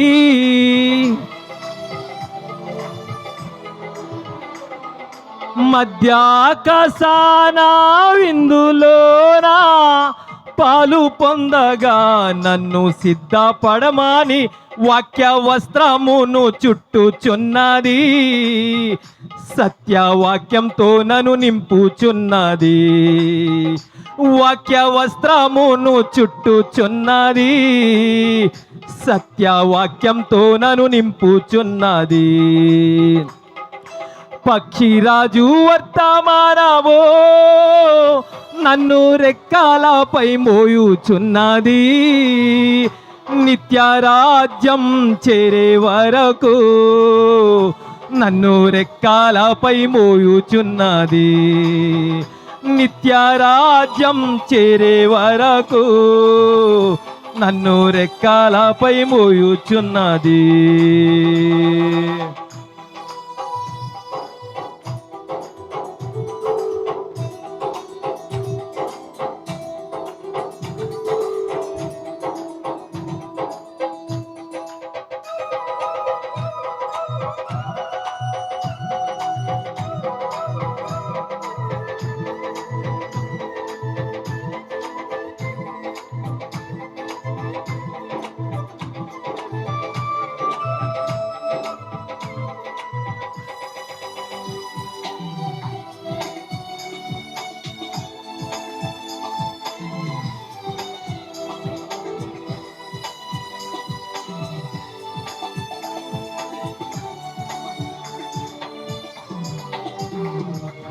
లోకాన ఎవ్వరికి వినబడని స్వరము నాకు మాత్రమే కేక వినబడి ఉన్నది.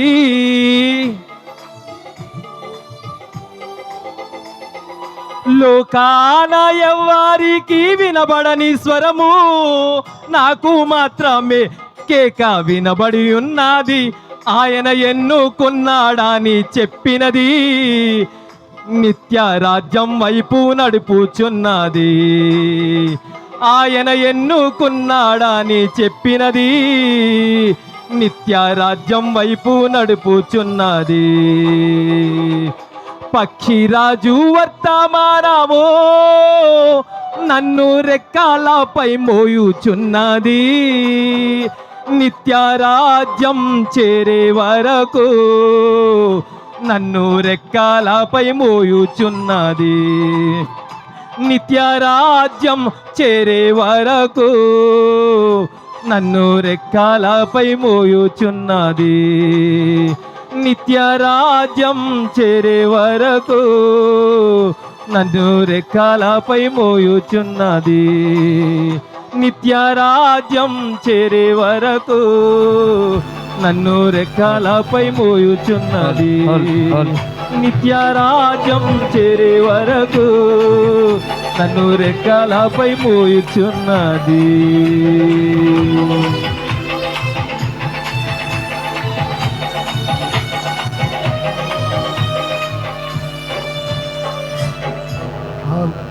హల్లెలూయా, హల్లెలూయా. చివరిగా దర్యాల తెప్పులో పరిచయం చేస్తున్న దైవజనులు ప్రార్థించాలని కోరుతున్నాను. హల్లెలూయా.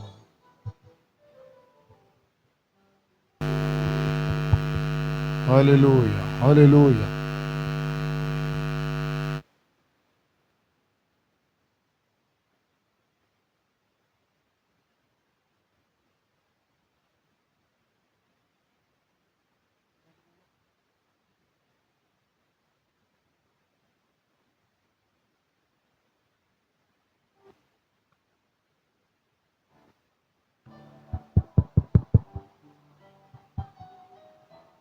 ప్రియ సోదరి సోదరులారా, మంచి సమయంలో మనం ఉన్నాం. ఇంతవరకు దేవుడు మనతో మాట్లాడాడు. ఆయన సేవకుని ఇక్కడ స్వామి ప్రసాద్ గారు నిలబెట్టి ఈ పరిసర ప్రాంతాలు ఈ గొప్ప వర్తమానాన్ని ప్రకటించడానికి దేవుడు కృప చూపాడు. వారి జీవితంలో చేసిన సంఘటనలన్నీ కూడా వారు సాక్ష్య రూపంలో మనకు వెల్లడిపరిచారు. దేవుడు నమ్మదగిన వాడు. ఆయన జీవితంలో ఎన్నో తుఫానులు వచ్చినప్పుడు ఆ ప్రత్యక్షతనే బండ మీద తన యొక్క సంఘాన్ని కట్టాడు గనుక దేవుడు నిజముగా ఈ సంఘాన్ని నిలబెట్టాడు. అందుకే ఈ బండ మీద ఆ సంఘమును కట్టుము, పాతాళలోక ద్వారములు దీని ఎదుట నిలవనేరమని చెప్పాడు. అదే విధముగా ఎన్ని తుఫానులు సాతాను తీసుకొచ్చినా దేవుడు తన దాసునికి నిలబడితేనే ఉన్నాడు. అలాగే ఈ రోజు కూడా ప్రియులారా, మరి తన దేవదాసుని నిలబెట్టి మరి నిజముగా యేసుక్రీస్తు ఆయన భూమి నుండి పరలోకానికి వెళ్ళక ముందుగా ఆయన చేసిన గొప్ప ప్రార్థన గురించి అందులో ఉన్న విషయాలు మనతో మాట్లాడటం జరిగింది. తండ్రి, నా గడియ వచ్చి ఉన్నదని చెప్పాడు. అవును ప్రియులారా, నిజముగా ఆయన వెళ్ళిపోయే గడియ వచ్చి ఉన్నది. రాక ముందుగానే ఆయనలో పుత్ర స్వీకారం జరిగింది. ఎందుకంటే ఆయన రూపాంతర కొండ మీద ఉన్నప్పుడు నిజముగా ఒక మేఘమైన కమ్ముకుని ఒక స్వరము ఆయన అక్కడ ఉన్న శిష్యులతో కూడా మాట్లాడటం మనం గుర్తిస్తున్నాం. అవును ప్రియులారా, నిజముగా అందుకే మన కాల ప్రవక్త చెప్తాడు, నిజముగా యేసుక్రీస్తుకి ఆ రూపాంతర కొండ పుత్ర స్వీకారం జరిగితే సెన్సడి పర్వతం మీద మన ప్రవక్తకి పుత్ర స్వీకారం జరిగింది. అదే వర్తమానం ఈరోజు మన దగ్గరకు వచ్చింది కనుక మనకు పుత్ర స్వీకారం జరిగిందన్నాడు. నిజమే ప్రియులారా, ఆ పుత్ర స్వీకారం ఏదో కాదు, అది పరిశుద్ధాత్మ అయి ఉన్నది. ఆనాడు మేడగదిలోకి 100 మంది మీద దిగొచ్చినదే ఆ యొక్క పరిశుద్ధాత్మ ఈరోజు మనతో ఉండి మనలో ఉండి నడిపిస్తుంది. అందుకే దేవుడు చెప్పాడు, ఇప్పుడు ఆయన అక్కడ నిలబడి ఉన్నప్పుడు ఆయన కనులెత్తి ప్రార్థిస్తున్నాడు, నా గడియ వచ్చి ఉన్నది. దేవునికి స్తోత్రం కలుగుగాక. కాబట్టి నిత్యముగా ప్రియులారా, అదే పరిశుద్ధాత్మ నీలోకి వచ్చినప్పుడు ఆది అంతము లేని ఆ ఆత్మ నీలోకి వచ్చినప్పుడు నీకు పుత్ర స్వీకారం ఎప్పుడైతే జరిగిందో భూమి మీద, ఆ రోజు నీకు ఎత్తబాటుకు సమీపంగా ఉన్నావు. అందుకే మన కాల ప్రవక్త ఒక మాట చెప్తున్నాడు. ఏదో ప్రసంగం చేయాలని కాదు, కానీ ఒక చిన్న కోడిని చెప్తే నేను ప్రార్థన చేస్తాను. ప్రియులారా, చూడండి, ఆయన చెప్తున్నాడు, ఈ దేవుని యొక్క కుమారుల ప్రత్యక్షత దినము ఇది ఆగడి అయి ఉన్నది.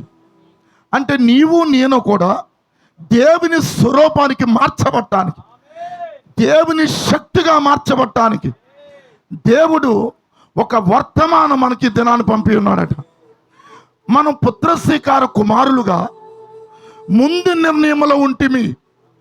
జగత్ పునాది వెయ్యబడక మునిపే ఎవరైతే ఆయన నిర్ణయంలో ఉన్నారో, ఆయన నిర్ణయంలో ఉన్న ఆ బిడ్డలు ప్రతి కాలములో ఆయన ఆ కాలానికి సంబంధించిన వర్తమానం, ఆ కాలపు వెలుగును పంపించి ఆయన స్వరూపానికి మార్చటానికి దేవుడు కృప చూపాడు. ఈ కాలానికి దేవుడు 7 ముద్రల వర్తమానం ఆయన పంపించి, ఆ పుత్ర స్వీకారాన్ని పంపించి ఆయన కుమారులుగా, ఆయన కుమార్తెలుగా తీర్చిదిద్దబట్టానికి ఒక అద్భుతమైన వర్తమానం మన దగ్గరికి వచ్చింది. అందుకంటాడు, జగత్తుత్పత్తి మొదలుకొని ఇది మర్మముగానే ఉండును. దేవుడు ఆదిలోనే వారిని నిర్ణయించాను, వారికి అధికారం ఇచ్చాను. నీవు తల్లి గర్భములో నీవు రూపింపబడినప్పుడు, భూమి మీదకి వచ్చినప్పుడు కాదు, నేను ఎప్పుడు ఎన్నుకున్నాడు దేవుడు? జగత్తు ఉత్పత్తి పునాది వెయ్యబడక మునిపే ఆయన నిన్ను నన్ను ఎన్నుకున్నాడు. ఆయన తన కుమారులుగా, తన కుమార్తెలుగా ఆయన స్వీకరించాడు. ఇది ఇప్పుడు నిర్ణయం కాదు, అది ముందు నిర్ణయం అని మన ప్రవక్త చెప్తున్నాడు. ఆయన పుత్ర స్వీకారం కార్యము కొరకు ఆయన వచ్చినట్లయితే ఆయన వాక్య రూపాన్ని ఆయన కలిగి చేసి ఉన్నాడు. జగత్తుత్పత్తి నుండి దాచబడిన మర్మములు తెలిపే దేవుని కుమారులు ప్రత్యక్షత ఈ దినమై ఉన్నది. ఆయన జగత్ పునాది ఎయ్యబడక మునిపే నీ కొరకు, నా కొరకు ఇప్పటి వరకు దాచబడిన ఏ కాలములో కూడా వివరించలేని వాక్యం, ఏ కాలములో కూడా బయలుపరచబడలేని వాక్యం ఈ కాలానికి ఇచ్చాడు.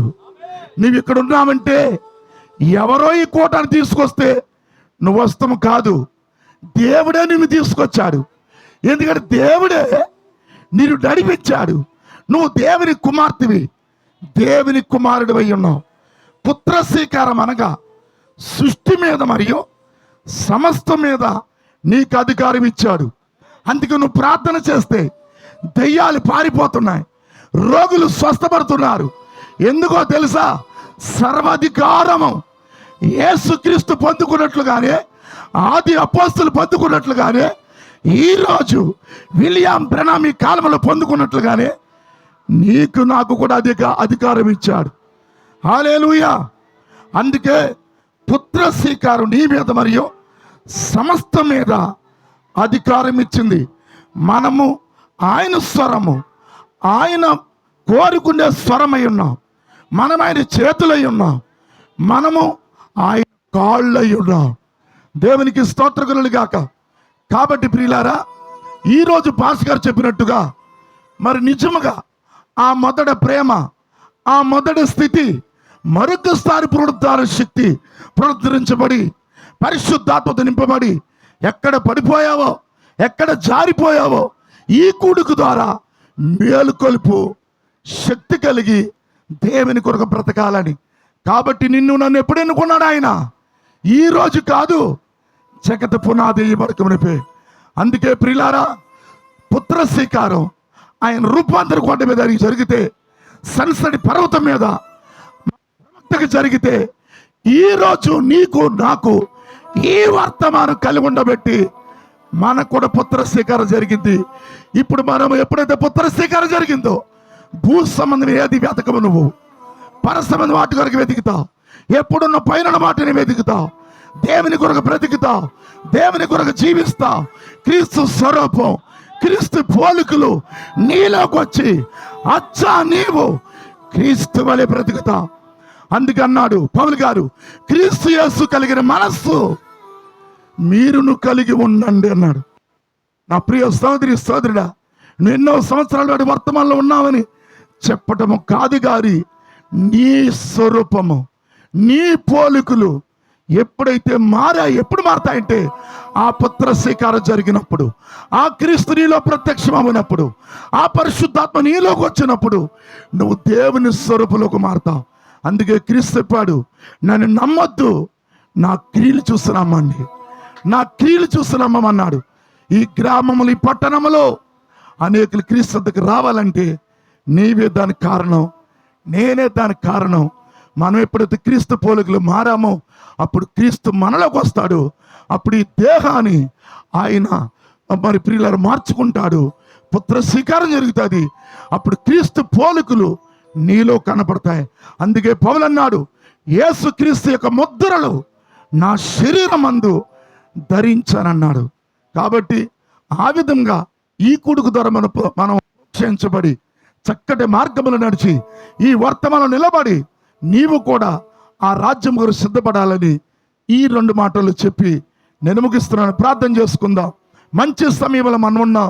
ఇంత ఎండగా ఉన్న ప్రియులారా, దేవుడు ఒక మంచి వాతావరణం మనకి ఇచ్చాడు, వాక్యమైన కృపనిచ్చాడు. పాస్టర్ గారి ప్రయాస ఏంటంటే ఏ విధమ చేతనైనా వాక్యమికి బోధించి నిత్యముగా మీ యొక్క స్వరూపాలు మార్చబడి క్రీస్తు పోలికలు మార్చబడి ఆవలగొట్టి కొరకు ప్రయాసపడతారని ఆయన ప్రయాస ఈ కూటమై ఉన్నది. ప్రార్థన చేసుకుందాం. దేవాది దేవుడా, పరిశుద్ధుడా, నీకు వందనాలు. నీ దాసులు స్వామి ప్రసాద్ గారిని బట్టి, తన యొక్క మరి పాశ్రమ గారిని బట్టి, తన భార్య పాశ్రమ గారిని బట్టి, మణి గారిని బట్టి, అలాగే వారి కుమారులు కుమార్తెలు కోడండ్రులు, అలాగే ప్రభువా మరి సంఘాన్ని బట్టి, ఇక్కడ ఉన్న దైవజనులను బట్టి నీకు వందనాలు. వర్తమధ్యము నీ దాసుని బట్టి నీకు వందనాలు. నిత్యముగా కార్యము చేయండి ప్రభువా. ఎంతో బలహీనంగా ఉన్న నీ దాసు నిలబెట్టి కొన్ని మాటలు ఇచ్చారు, అందుకు నీకు వందనాలు, స్తోత్రాలు చెల్లిస్తున్నాను. ఈరోజు ఎత్తబడిన ఈ వాక్యం ప్రభువా వారి హృదయాలు ఫలింపబడును గాక, వారి హృదయాలు వెలిగించబడును గాక, వారి స్థానము గుర్తించుదురు గాక, వారి క్రీస్తు యొక్క మార్గములు నడుచుదురు గాక, మందల యొక్క అడుగు జాడలలో వారు నడుచుదురు గాక. నీ కార్యము చేయండి. ఎంతో కష్టపడి ఈ పరిసర ప్రాంతాల్లో సైకిల్ మీద అనేక రీతిలుగా నీ సువార్త బోధించారు. ఈరోజు ఈ మందిరం కట్టబడ్డదంటే ప్రభు సంగమ కూడా ఎంతో ప్రార్థించారు, వారు సపోర్ట్గా నిలబడ్డారు. మరి కొన్ని సమయాల్లో దుష్టుడు సేవకుల కుటుంబం మీదే వాడు కొన్ని వేస్తాడు. ప్రభువా, మంద కాపరు గొర్రెల కాపరిని కొట్టెను, గొర్రెలు చెదిరిపోనన్నారు. ప్రభువా, దుష్టుడు ఎన్నో ఇబ్బందులు కలిగించాడు. ఆయన నీవే రంగం మీదకి వచ్చి ఈ సంఘం నీది గనుక నీ స్వరక్తం ఇచ్చి ఈ మందరను సంపాదించుకున్నావు గనుక ఈ సంఘాన్ని నువ్వు నిలబెట్టినది నీ స్తోత్రం. అద్భుతమైన కార్యము చేయండి. ఇక ముందు కూడా నడిపించండి. నాయన ఇక్కడ ఉన్న ప్రతి దైవజనులు, వారి కుటుంబాలు, వారి పరిచయం దీవించండి. వర్తమధ్యముని దాసుని ఇంకా ఆరోగ్యాన్ని ఇవ్వండి, బలమును శక్తినివ్వండి. అనేక స్థలాల్లో నీ కుమారుని ఇంకా బలముగా నీ రాకడ ఆలస్యమైతే ఇంకా వాడుకోమని ప్రార్థిస్తున్నా. అద్భుతమైన కార్యము చేయండి. నా ప్రభువా, సేవ చేస్తున్నా నీ దాసును కూడా బలపరచండి, వారి కుటుంబాన్ని బలపరచండి, సంఘాన్ని బలపరచండి. ఇక్కడ సౌండ్ సిస్టమ్ పెట్టిన బిడ్డలు, వాయిద్యాలు ఇచ్చిన బిడ్డలు, పాటలు పడే బిడ్డలు, ప్రతి ఒక్కరిని దీవించండి. ప్రభువా, నీ రాక ఆలస్యమైతే ఇంకా అనేకమైన కూడికలు ఇక్కడ జరుగును గాక. క్రీస్తు పోలికల్లోకి, క్రీస్తు స్వరూపములోకి ఈ సంఘం వచ్చే వరకు ఓ ప్రభు నీ ఇంకా ప్రయాసపడిను గాక. నిత్యముగా కార్యము చేయండి ప్రభువా. శత్రు ఎంత మాత్రమును కూడా ప్రభువా ఈ సంఘాన్ని పాడు చేయకుండా ప్రభువా నిత్యముగా శత్రుడు బంధించండి. ఎందుకంటే ప్రభువా ప్రత్యక్షతని, పరిశుద్ధాత్మని ఈ కాలపు వర్తమానం మీద ఈ సంఘము కట్టబడదు కనుక పాతాల్లో చెప్పా ప్రభువా నీ కొందరాలు స్తోత్రాలు. ఈ సంఘం ఎదుట మరణము నిలబడదని, ఏది నిలబడదు ప్రభువా. నిత్యముగా కార్యము చేయండి. పరలోక దీవెనలతో భూలోక ఆశీర్వాదాలతో ఈ సంఘాన్ని నింపండి ప్రభువా.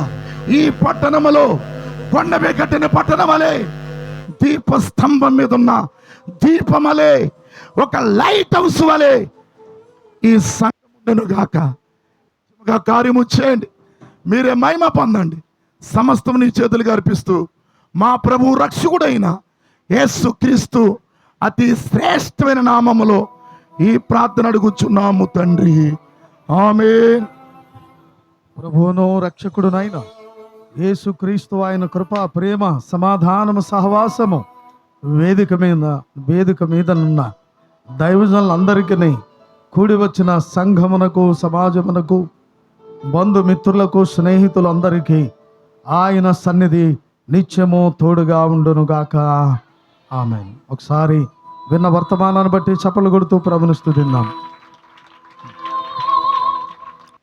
అలాగనే మరింతవరకు మూల్యమైన వర్తమానం అందించినటువంటి దైవజనులు, ప్రశస్త సేవకులైనటువంటి పాస్టర్ గారికి మన సంఘం తరపున వందనాలు తెలియచేస్తా ఉన్నాను.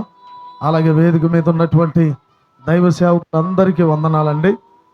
మరి సమయం అవుతుంది కనుక ఇంకా పేర్లు చెప్పట్లేదు. అలాగే వెనుకున్న మరి పాలగారు, అలాగే విలియం గారికి, మరి సేవకులకు కూడా వందనాలు. కూడి మీకు అందరికీ కూడా వందనాలు తెలియచేస్తున్నాను.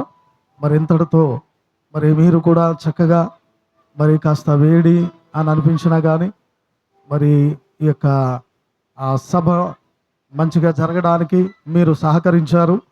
అలాగే బంధువులు, స్నేహితులు కూడా ఇక్కడ ఉన్నారు, వారు కూడా సహకరించారు. మీకు అందరికీ నా హృదయపూర్వకమైన వందనాలు తెలియజేస్తున్నాను. మంచిది. మరి ఇప్పటికే కింద భోజనాలు జరుగుతూ ఉన్నాయి.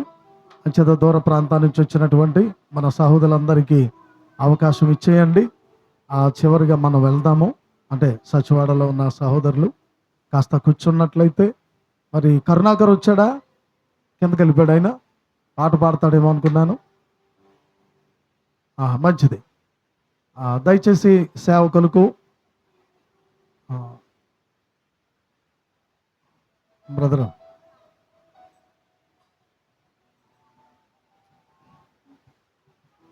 వెనక ఎవరు లేరా? పీటరు సేవకులందరికీ ఒక చివరిని కొంచెం ఖాళీ చేసి ఉన్నట్లయితే దైవ సేవకులందరూ కూర్చుంటారు. నడవండి అమ్మా. దూర ప్రాంతాల నుంచి ఉన్న సహోదరులందరూ మొదటిగా నడవండి. ఒక లైను కాస్త ఖాళీ ఉంచమని చెప్పండి.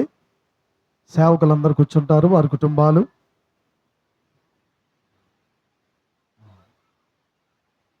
మంచిది. ఈ సమయంలో చివరిగా మరి రాలేదు.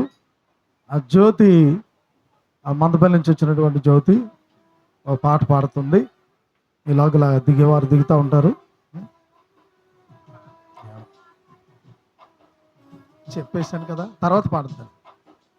తర్వాత పాడు. మరి నా ఆత్మీయ కుమార్తె పాల్ గారి భార్య, మరి అమ్మాయి మొదట్లో రాలేదు కనుక అవకాశం కుదరలేదు. పాట పాడుతుంది.